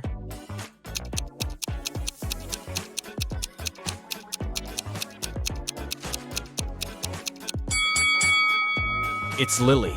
The drink on that waiter's tray is definitely poisoned. She should get out of that place as fast as she can. Hello. Jonah woke up in a different timeline. Normally, he was a straight A student, but in this reality, he was a pretty bad student. His teacher put him in detention to see if his grades would get any better. During detention time, he had to solve some puzzles. For each puzzle he solved, he got points that would help him raise his grade. His first task was to find the difference between both images. He only had a few seconds, though. Can you help?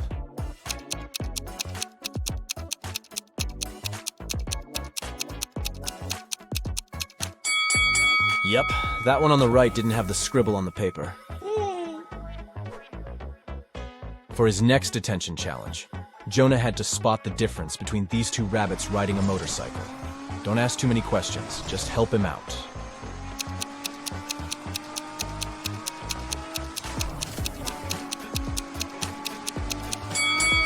Yep, it was the helmet all along. Dana is a swimming champion preparing for her competition on Monday.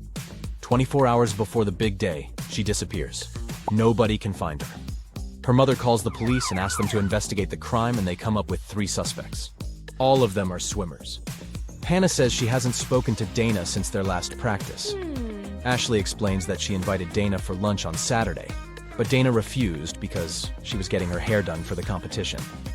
And Melanie says that she spoke to Dana the night before. Dana told her that she was feeling anxious before the race. One of the swimmers is lying.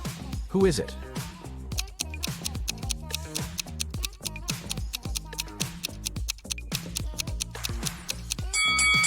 I mean, it's definitely Ashley. It doesn't make sense for a swimmer to get her hair done before a swimming match. It will get wet anyways. Daniel is a sailor on a large cruise ship. One day the captain asked him to go to the ship's lowest deck and get some supplies. But as the man was walking down the ladder, it broke and he fell down. Try as he might, he couldn't get out. And oh no! The situation was worse than he thought. There was a hole on the ship's hulk, and water was starting to fill the lower decks. Take a look around. Is there anything Daniel can do to save himself?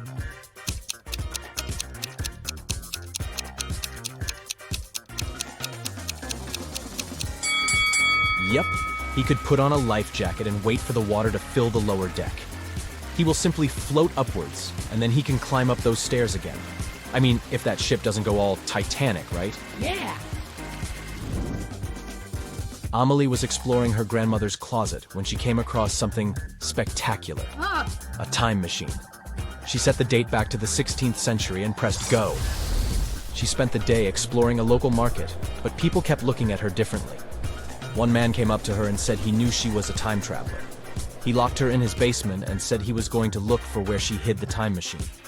Amelie was so frustrated she got caught and was afraid she might never go back to her real life. That's when she saw that the basement had an old piano. Do you have any clue how Amelie can use that piano to escape?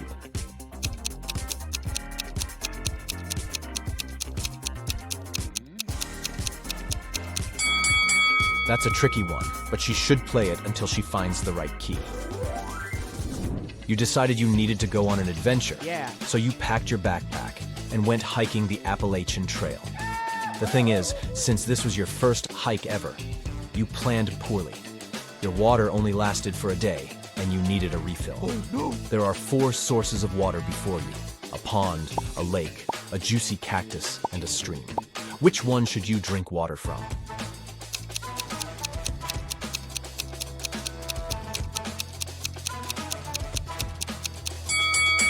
Most cacti are toxic, so you should keep away from them. The waters from the pond and the lake are stagnant water, so this means they could be filled with stuff that isn't good for you. So that leaves the stream water. Way to go, you. Oh, yeah. It's getting rather late, and you realize you're lost in the middle of the forest. Your phone's GPS is not working, and you're standing at a fork in the road. You can choose between 4 roads leading north, south, west, or east. The path that heads north will lead you to a black hole. The road that leads south goes through a lake full of huge whale sharks. The one that leads east passes through a crater-sized hole. And the one that leads west will take you to a sky-high mountain that is impossible to climb over. Which way will you choose?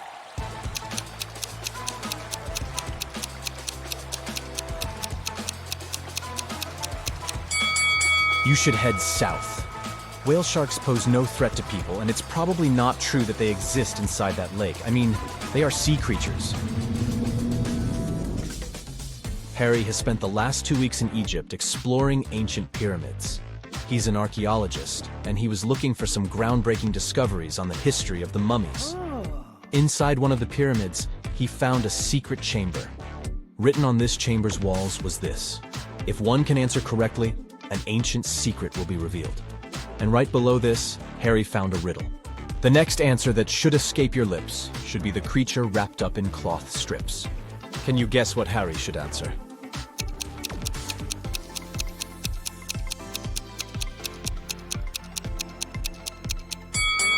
Mummy!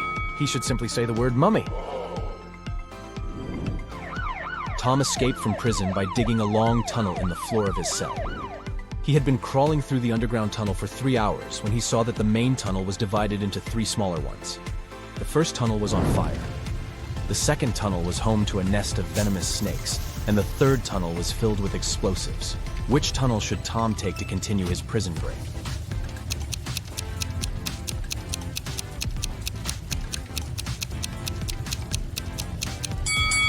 He should choose the tunnel with fire. He can put the fire out with the dust from the ground and make his way to freedom. Yeah! Sierra wanted to go to her favorite band's concert, but she didn't have enough money to buy the tickets. Her local radio station was putting on a contest, and the winner would get tickets to the show. All she had to do was answer their riddle correctly. She called the radio station, and they asked her, "Every night I'm told what to do, and each morning I do what I'm told. But I still can't escape your scold. What am I?" Sierra won the tickets. Can you guess what she answered?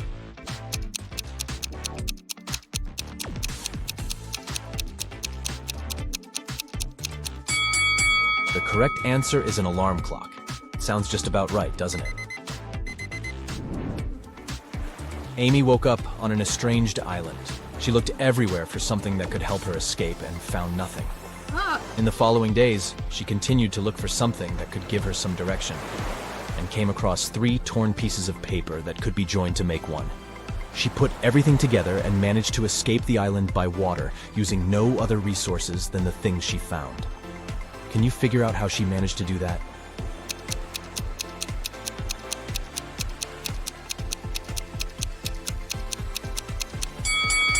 This one is tricky. Nothing was the name of the boat she found abandoned on the island. Then she found torn pieces of paper that together made up a map. The map helped to guide her to the nearest inhabited island, and the boat helped her get out by water. Yes! Mirabelle walked into her father's deli and asked for a sandwich to go. When she looked to her right, she noticed something extremely out of the ordinary. Take a look at this image. Can you tell what it was?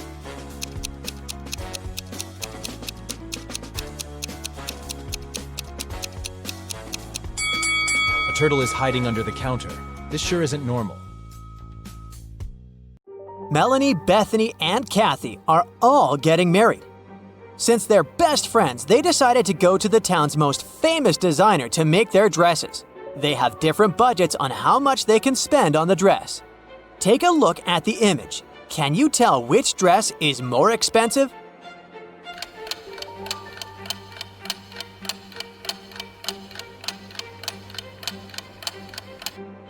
Let's see.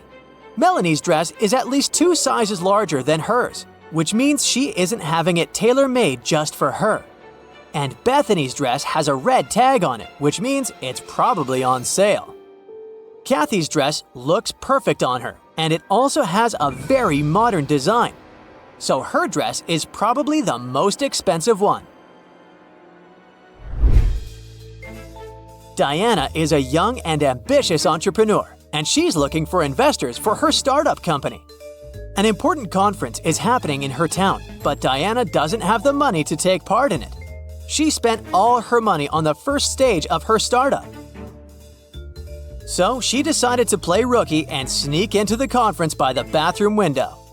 The security camera caught her doing it, and the chief guard sent his personnel to catch Diana. When they arrived in the bathroom, there were 3 women. Take a look at the image. Can you tell which one Diana is?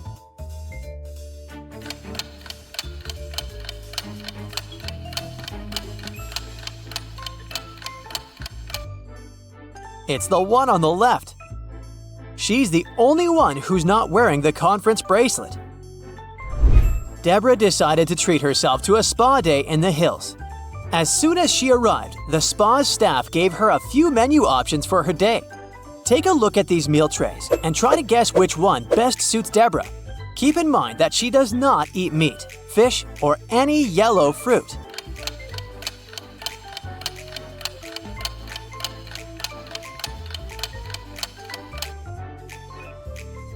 Let's see, we can eliminate the first tray. That bagel is stuffed with salmon in it, so she won't eat that.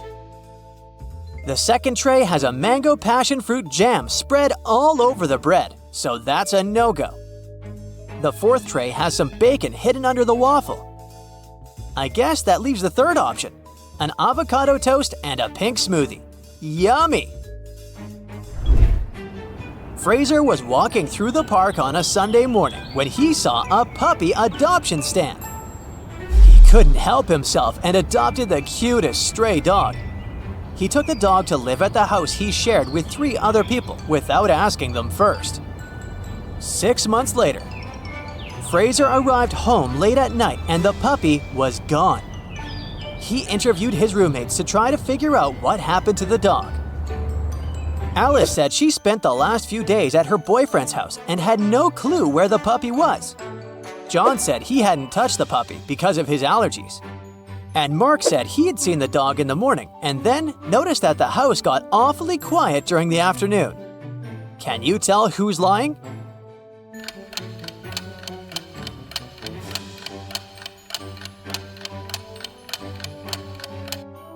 It's John. I mean, how could he live 6 months with a dog he was allergic to? He's probably the one lying. Mrs. Sampson was the headmistress of a prestigious wizardry school in the Swiss Alps. It was the first day of the new semester, and she had a lot on her plate. She visited all the classes and greeted all the new students. But something strange caught her eye. She noticed that one of the people in the spells and potions class was an outsider. They weren't enrolled in the school. Take a look at the image. Can you tell which student is not from the school?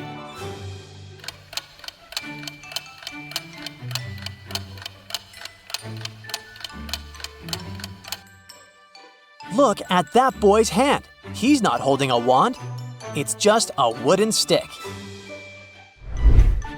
Mrs. Sampson's assistant was a wise-talking owl. They would challenge one another with riddles throughout the day to keep their minds sharp.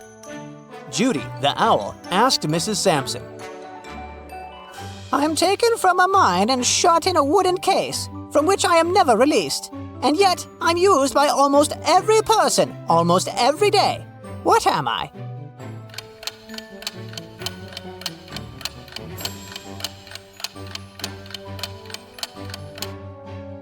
If you answered pencil lead, then you got it right.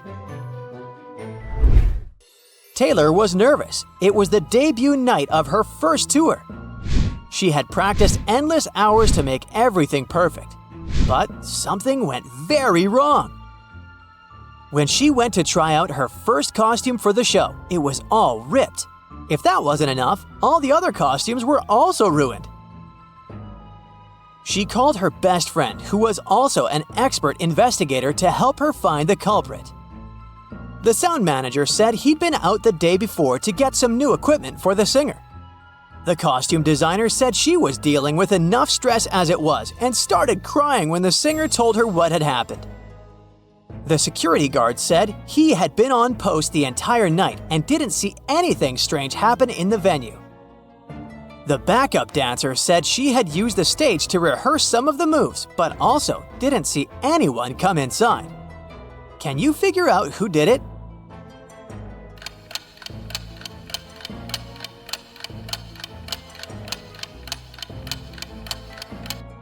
It was the backup dancer. She was the only person in the venue the night before. And look at her purse. There are scissors poking out. Who carries scissors around for no reason? Mel was the CEO of a cosmetics company. She was at the height of her career when she got kidnapped. She was taken to a cell in some mysterious location, and the bandits said they would only let her go if her family paid her ransom. They forgot to take her cell phone from her, though. Unfortunately, she only had enough battery for one text, so she had to choose wisely. She remembered a friend of hers from college who turned out to be a successful IT person.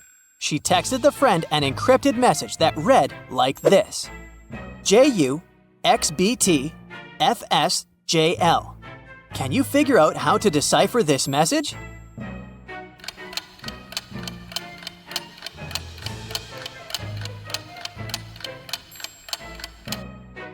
What Mel did was apply a simple technique. In order to read it correctly, the person has to shift one letter to the right in alphabetical order.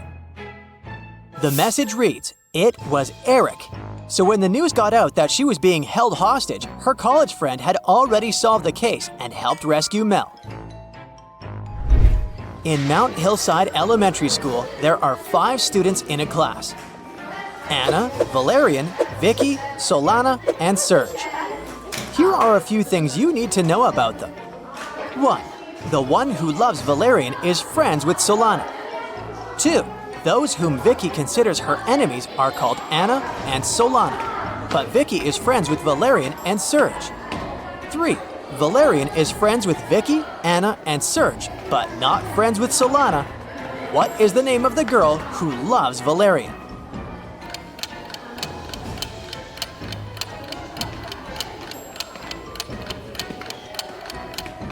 This made my head hurt a little bit, but the correct answer is Anna.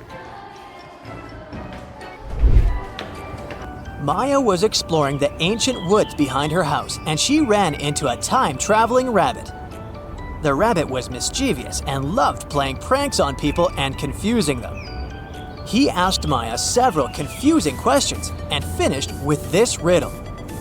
If the day after tomorrow becomes yesterday, then today will be as far from Sunday as the day it was today when the day before yesterday was tomorrow. Which day is it? Maya frowned and asked to take some time to think of the correct answer. After an hour, she cracked the answer.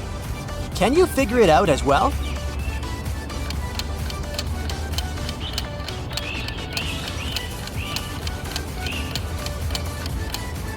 It's Sunday. Here's how it works. The day after tomorrow becomes yesterday on Wednesday. The day before yesterday was tomorrow, Thursday. And Wednesday and Thursday are equally far from Sunday.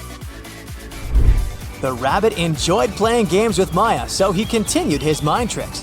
He showed Maya 2 very similar images and asked her to spot 4 differences. Can you help her do this as quickly as possible?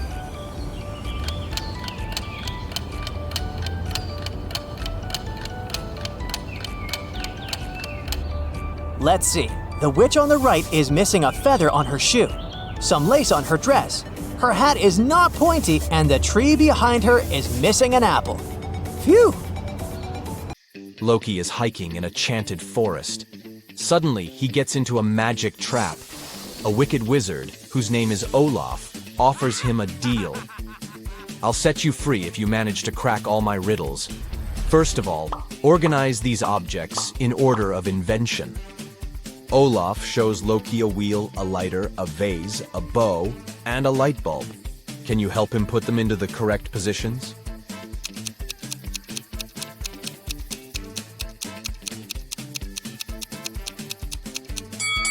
The bow is the oldest invention. Then goes the wheel, the ancient Greek vase, and the light bulb. And finally, the lighter. Next, Olaf shows Loki 2 pictures of his favorite fairy. Can you spot 3 differences between them?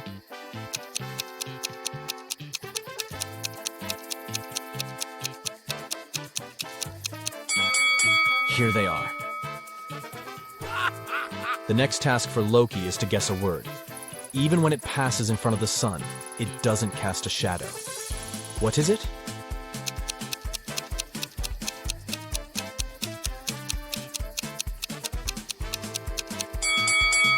Wind. Olaf shows Loki a table with magic potions and ingredients. Ooh. He marked all the ingredients with the colors that they create when added to the potion. Loki has to guess which ingredients were not used in these 3 potions. Can you help him?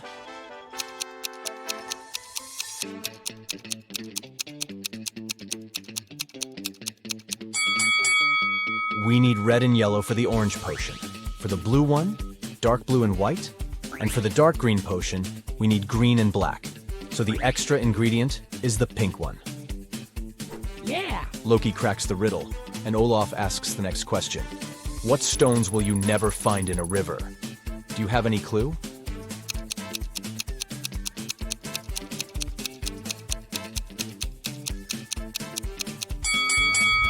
Dry stones. The next task for Loki is to serve the wizard's girlfriends. Roxanne says, I don't want my cocktail to have any yellow fruits or berries. Sabrina says, I want my drink to have an ingredient that starts from the first letter of my name. And Cassandra says, I don't want any green or red ingredients in my drink. There are 3 cocktails in the fridge at the moment. Can you help Loki distribute the drinks among the ladies?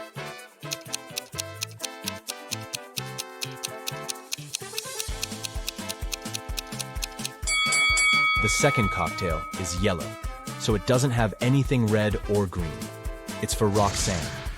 The first one is for Sabrina, because it has strawberries. And the third drink is a blueberry milkshake, so it fits Roxanne's order. Oh, yeah. Olaf is satisfied with Loki's intelligence, and he offers him a job. Yeah. Loki agrees and becomes the wizard's assistant. Yeah. His first task is to clean the kitchen. Okay. Meanwhile, Olaf goes into the woods to collect some herbs. He comes across a toxic swamp and immediately gets sick. He needs a special potion. So Olaf sends Loki a letter with his crow. I need your help. Here are several recipes. Don't go anywhere. Prepare one potion and send it to me with the crow. Which potion should Loki make? Can you help him?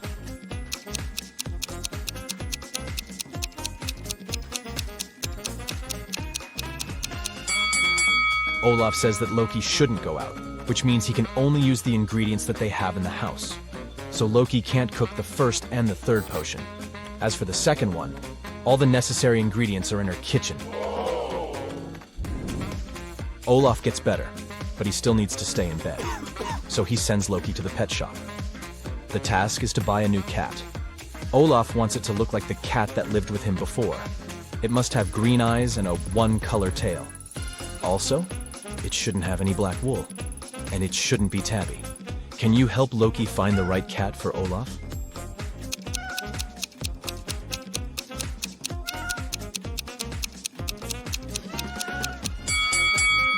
Only this cutie meets all the requirements. The next day, Olaf sends Loki to a wild beach to collect some rare magic seaweeds. Suddenly, Loki sees a group of beautiful ladies standing on the shore. He wants to approach. But the ladies notice Loki and begin to move in the opposite direction. Loki runs after them on the sand along the water, but he can't catch up. Then Loki looks around and realizes that he was chasing fairies. How did he know?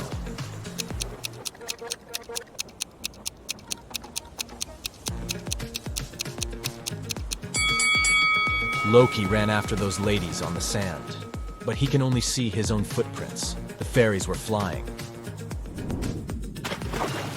Loki dives under the water to collect the seaweed. He sees a little mermaid there. Then he floats to the surface and dives again. Can you spot 3 differences under the sea?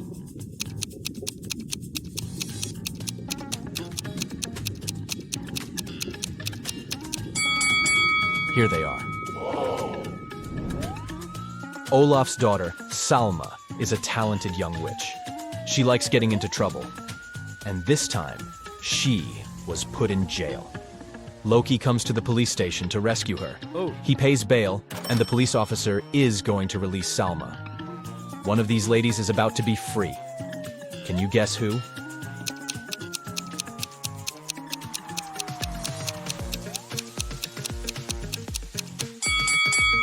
Take a closer look at the photo in his hand. Salma has brown eyes, so he should release the second prisoner. Loki and Salma should go back to the wizard's house, but the enchanted forest has many unexpected surprises. There are 3 possible routes they can take. There's a fire-breathing dragon sleeping in the first passage. There's a young magician hanging out on the second road. He hates all women, and he turns them into stones every time he meets them. And the third road runs through a toxic lake. Breathing its vapor is fatal for any living being. Which way is more or less safe?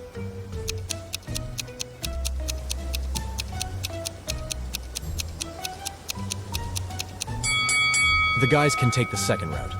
Salma isn't just a woman, she's a witch, so she can deflect the black magic.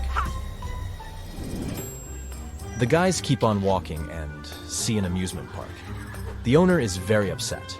Someone has stolen many tickets from the register. Loki offers to investigate this case. First of all, he looks through the footage. He's sure that the thief is still in the park. He questions 3 suspects. Billy says, I rode the carousel and I got very sick, so I wouldn't ride anything else, even for free. Miles says, I'm celebrating my 17th birthday today. My friends and I rode the roller coaster 3 times, and now it's time to go home. And Jessica says, I only visit the Ferris wheel. It's my favorite.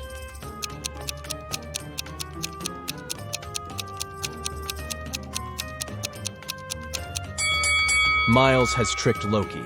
He's too young for the roller coaster. There's a sign. People under 18 years of age can't ride it. Loki and Salma continue on their way and find 3 apple trees. Salma wants to pick some apples for a magic punch, but only one of the trees is safe. Can you guess which one?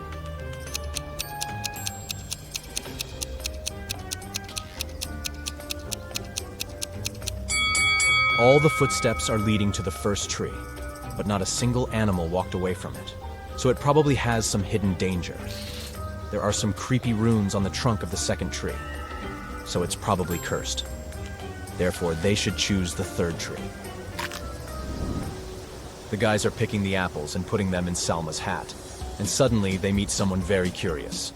Crack this rebus if you want to know who.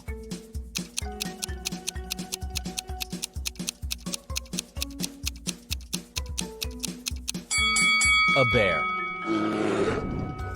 The guys run away from the bear and hide in a cave.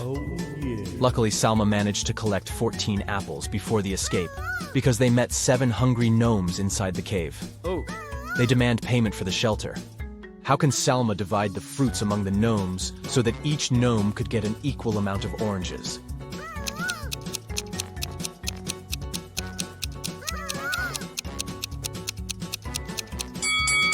It's impossible because Salma doesn't have any oranges, only apples. Finally, Loki and Salma return to Olaf's house. Loki takes a look at the porch and says, "Wait a minute, something has changed since I last saw this porch. Look, I have a picture. Can you spot all the changes?"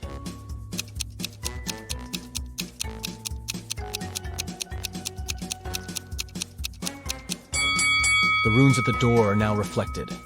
The plant from this pot is gone. The curtains have changed color, and the number of candles is different. Loki enters the house and finds Olaf unconscious on the floor. Someone put a sleeping spell on him and stole his magic tools.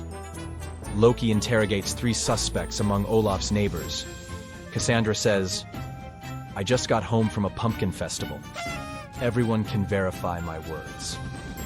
Ambrose says, "I've been retreating and meditating in my basement for a week. I have no idea who did it." And Roxane says, "It wasn't me, but I guess it was Cassandra. She's just jealous that Olaf decided to date me." Who did it?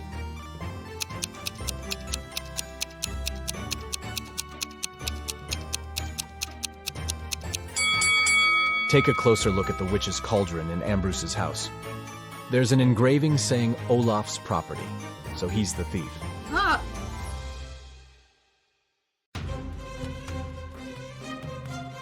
Hey, Brightsider, I see it in your eyes. You need a new riddle workout urgently. Here it goes. Enjoy. Yeah. Your first task is to rearrange these letters to spell a single word. What will you get?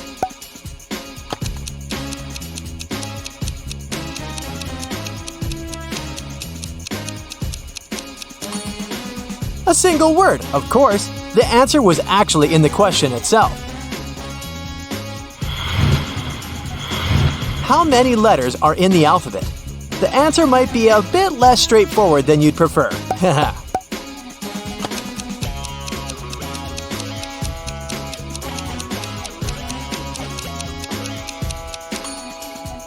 You probably already knew that the answer wasn't 26. It would be too simple.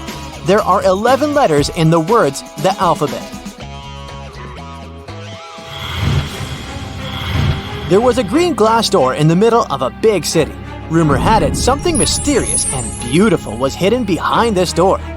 A group of friends found the door and tried to go through it. Interestingly, Amanda, Anna, and Oliver managed to sneak inside, while Lauren and Sebastian weren't even able to open the door. What do you think? Will Mark get inside or not?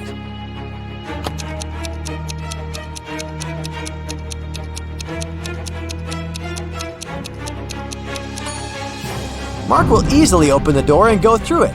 Only people whose name contain an even number of letters can do it. Imagine you have 3 eggs. Now I give you 5 eggs. Then your rooster lays 2 more eggs. How many eggs do you have?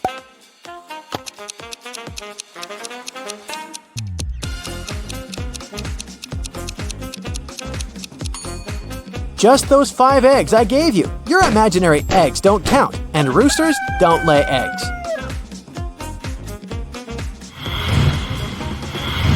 Look at this picture attentively. Can you figure out which of these 3 men is the boss?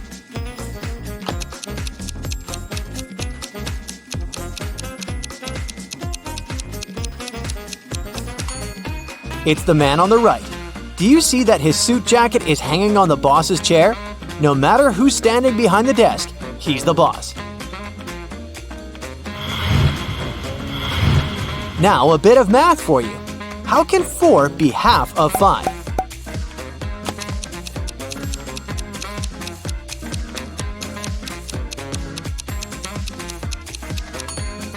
It's actually possible if we use Roman numerals. Look, this is IV. And it's indeed half, 2 letters out of 4, of the word 5. The next riddle for you. Turn me on my side and I'm everything. Cut me in half and I'm nothing. What am I?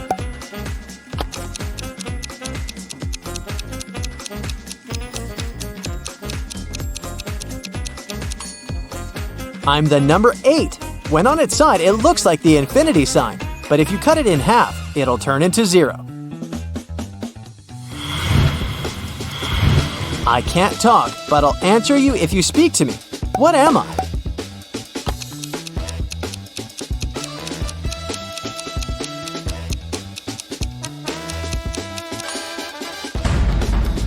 I'm an echo.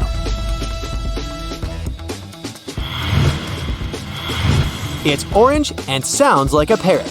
What is it?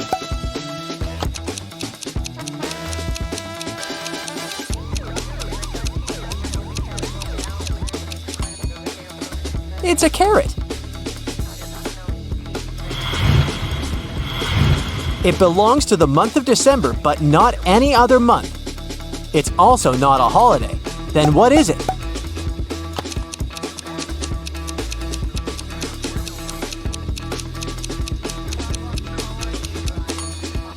The answer is simple. The letter D. It helps you from head to toe. The more it works, the smaller it grows. What is it?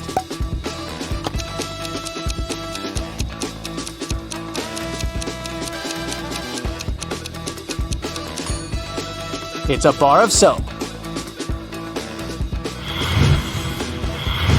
How can a pocket have something in it if it has nothing in it?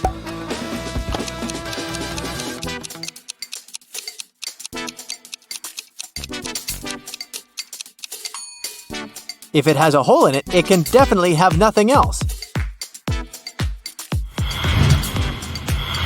It goes up and down, but never moves. What is it?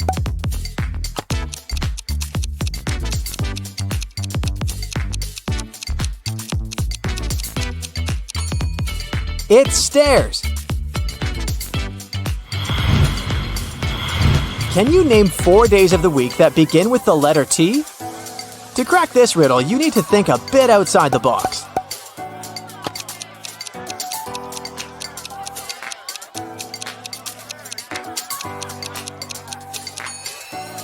These days are Tuesday, Thursday, today, and tomorrow. A is B's father, but B isn't A's son. How is it possible?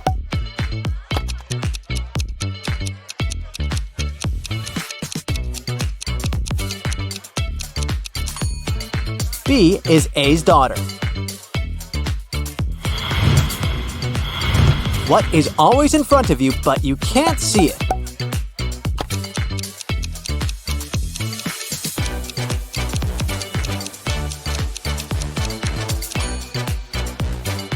It's your future. When I point up, it's bright. When I point down, it's dark. What am I?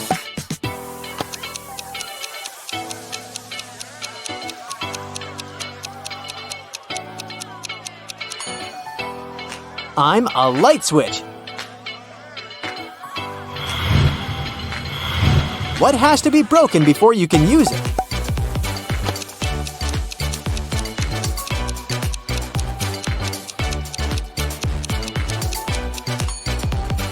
An egg.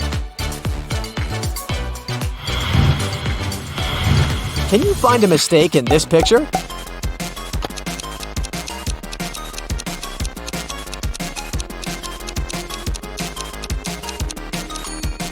It's the wristwatch. Such watches are always manufactured with the crown on the right side. Look at these teapots. If teapot A contains 40 cups of tea, how many cups of tea can teapot B hold?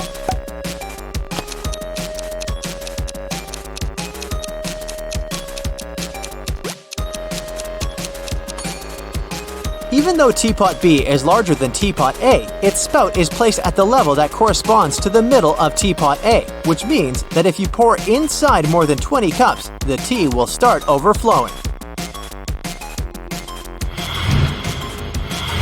In what case is this equation correct?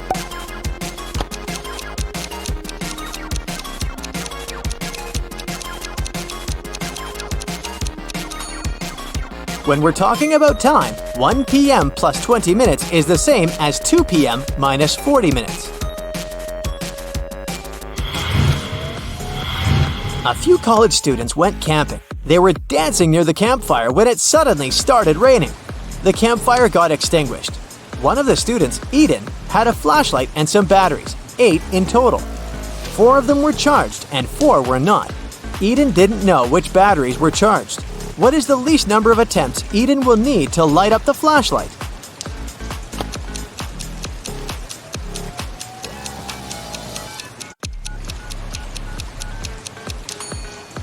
Eden will need 7 attempts. See for yourself. He'll need to put batteries into 3 groups, 2 groups of 3 and 1 group of 2. It guarantees that at least one of the groups will have gotten 2 working batteries. Each group of 3 requires 3 attempts to verify if 2 batteries of the group are working, while the group of 2 needs 1 attempt. So the total number of attempts is 7. Amy overslept this morning and she's going to be late for work. Oh, no. She gets ready, runs to the bus stop, and hops on the only bus waiting there. Uh-oh, it seems to be the wrong bus. There are 3 doors at the back. The driver tells Amy that only one leads to safety. Behind the first door, there's a giant elephant that will step on anyone who isn't gray. Behind the second one, there's a tiger that will eat anyone who isn't orange.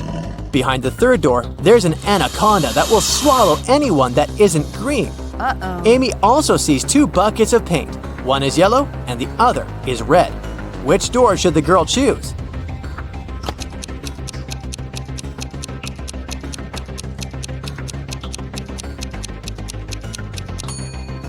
She should mix the red and yellow paint to get the orange color, paint herself, and head out through the second door. You're heading to the underground parking to get your car when the electricity goes out. You see a glowing 3-digit PIN code lock on your car. On the floor, there's a piece of paper with 009 written on it. You enter the number, but of course, the attempt is unsuccessful. If only everything was so simple. Can you figure out the correct code?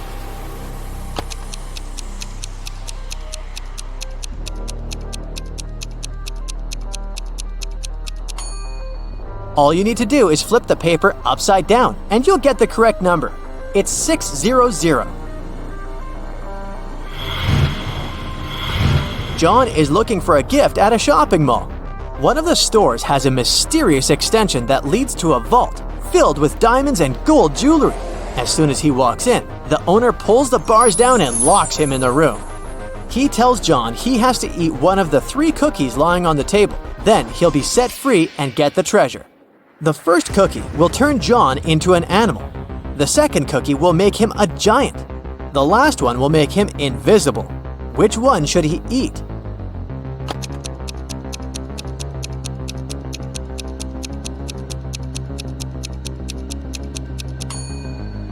The first one, he can turn into a mouse and squeeze through the bars. That's how he'll get out and win the gold.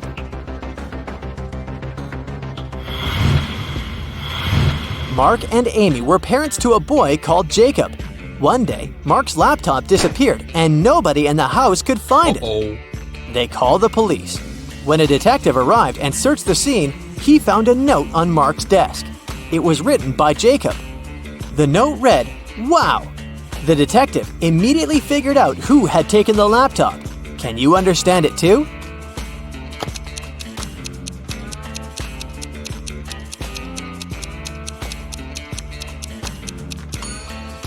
It was Amy. If you turn the note upside down, it'll read, "Mom." One day, a public library made a strange announcement. Each member could borrow as many books as they wanted. They also didn't have to return them for the next half a year. Why?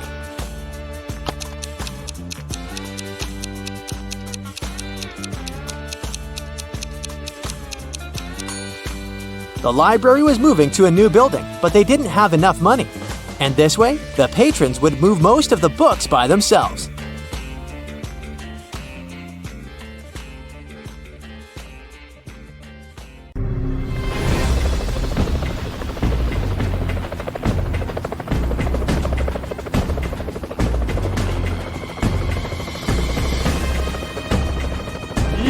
Wake up, wake up. Your brain workout is here. Put aside everything you need to do. It can wait. Take a few seconds for your mind to concentrate, and let's start. The first riddles are very simple, just to warm you up. But there's one condition. You need to give answers really fast. Now, a brother and a sister were born in the summer and in the winter. The sister wasn't born in the winter. The question is, who was born in the summer?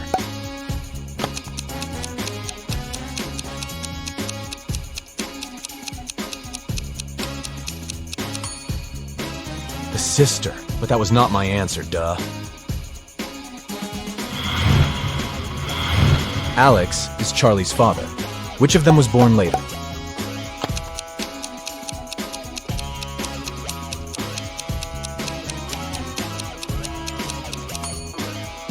Charlie. He's the son, after all. The giraffe is taller than the lion, but shorter than the palm. Which animal is the tallest?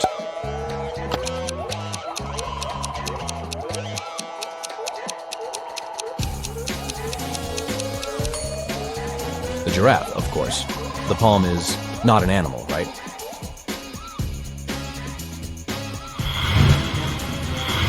If you have a cube with each of its edges 2 inches long, how many total square inches are all its 8 sides?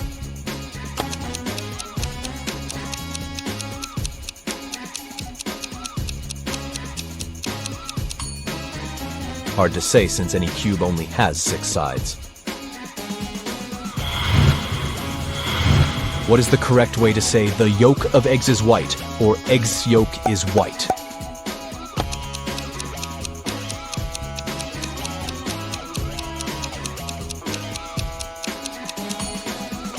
Neither way is correct since the yolk is yellow.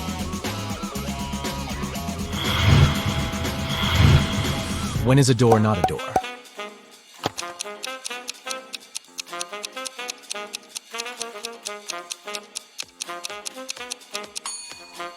When it's a jar. Huh, you must agree this is a good one.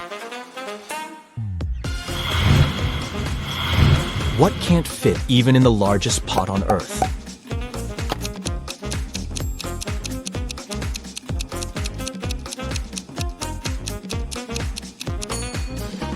The lid of this pot.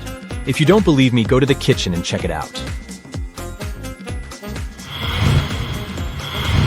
What can be standing and going? Standing and hanging, going and lying at the same time.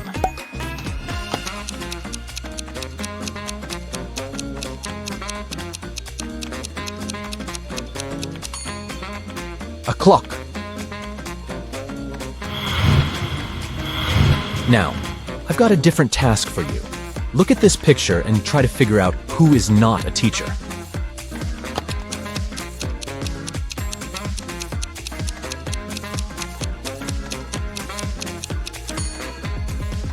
Well, the lady on the left might not exactly fit the image of your average teacher. But she knows the students' names. Plus, she checks their grades on the phone and has a badge with her name. The second woman indeed looks like a grumpy teacher, but she is not. She's likely just someone's angry relative, scolding the students and holding the first thing she grabbed from the desk. Now your task is to answer these questions very, very fast. Let's see how quick your reaction is. What gets wet while drying?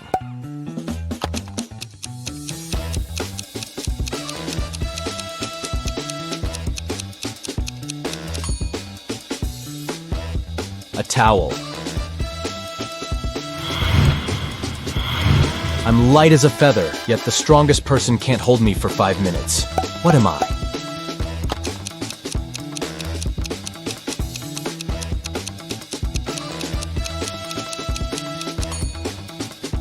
One's breath. Where does today come before yesterday?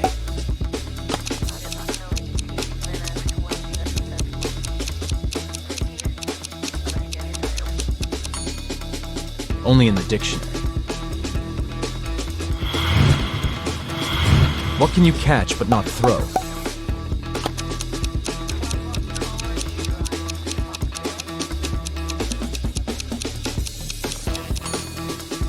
Ugh, a cold.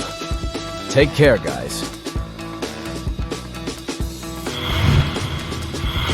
What has a head and a tail but no body?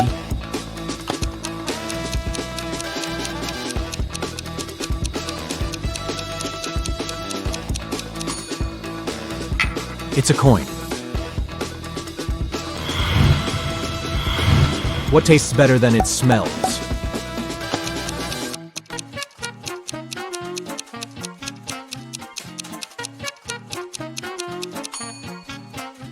Of course it's your tongue. What is 3/7 chicken, 2/3 cat, and 2/4 goat?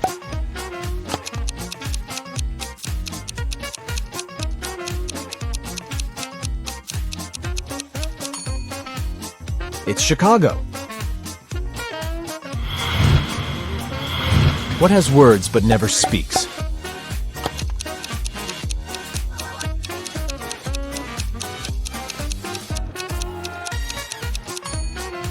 I'm talking about a book.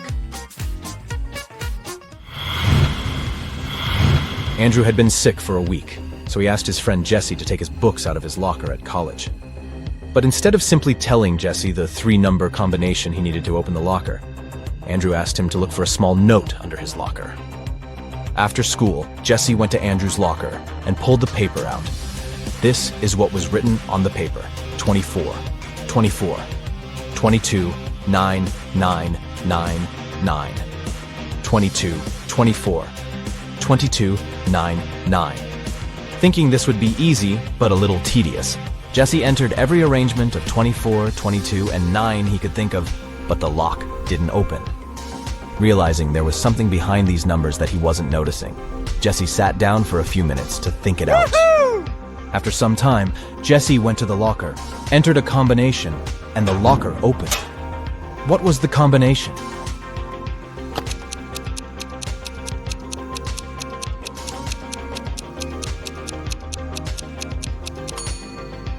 It was 28, 4, and 17, writing the 24th letter of the alphabet for each 24, the 22nd letter of the alphabet for each 22, and the 9th letter of the alphabet for each 9 give us the following letters.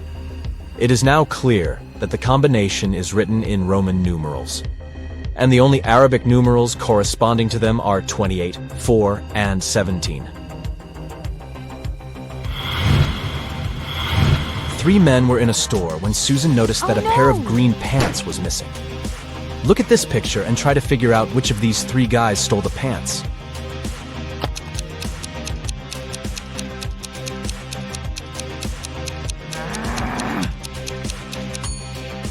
It's the man on the right. Do you see something green sticking from under his dress pants? 4 friends were hiking in the mountains. At lunchtime, it started pouring down. The friends hid in a cave. They decided to go a bit further away from the entrance to protect themselves from the chilly wind. When they were already deep in the cave, Amelia discovered she'd lost her phone. The girl asked her friends to go and look for her gadget, and she was going to stay there and start a fire. In half an hour, the guys were back. James said he hadn't noticed a lake in the dark and had fallen into it. Oliver told her he had seen some bats, got terribly scared and rushed back. And Ethan nearly got lost. "I'm so happy I've made it back to you." Which guy behaved suspiciously?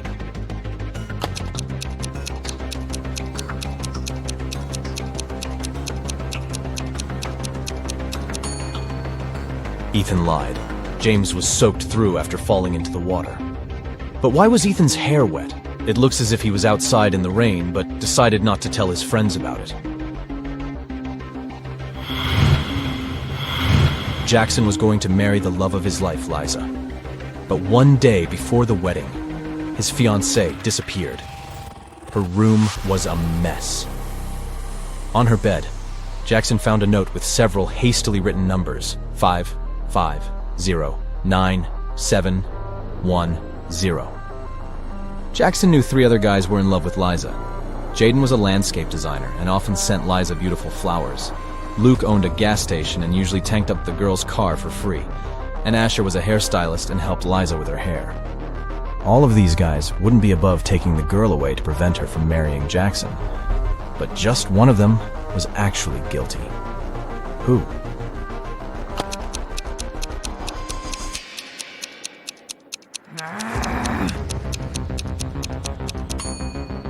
Jackson turned the note over and realized it read, "Oil Boss." It was Luke who had taken Liza away. Mr. Lawrence called the police. He said someone had taken his car for a joyride, had crashed it into a streetlight, and had then run away. The man was sure it had been one of his neighbors. The police questioned 3 of them.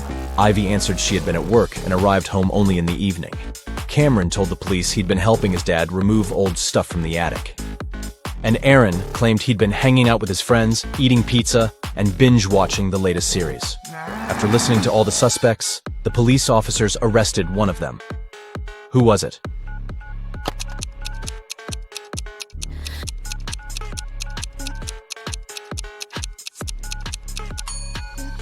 It was Cameron.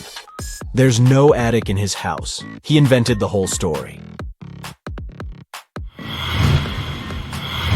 Claire was the best student in her class. She was also friendly and kind. Her classmates loved how she always found a way to help them with tests. The end-of-the-year math exam, though, was tough. During it, no one was allowed to be at school except for the students and several teachers. Students had to leave their phones in a special locker. It wasn't allowed to talk at all. If students needed to go to the bathroom, they had to do it one by one, and the teacher checked the bathroom after each student. Claire's classmates thought they were going to fail the test. But Claire had an idea. And when the students got their exam results, they saw very good marks. Their teacher knew the students had cheated, but how?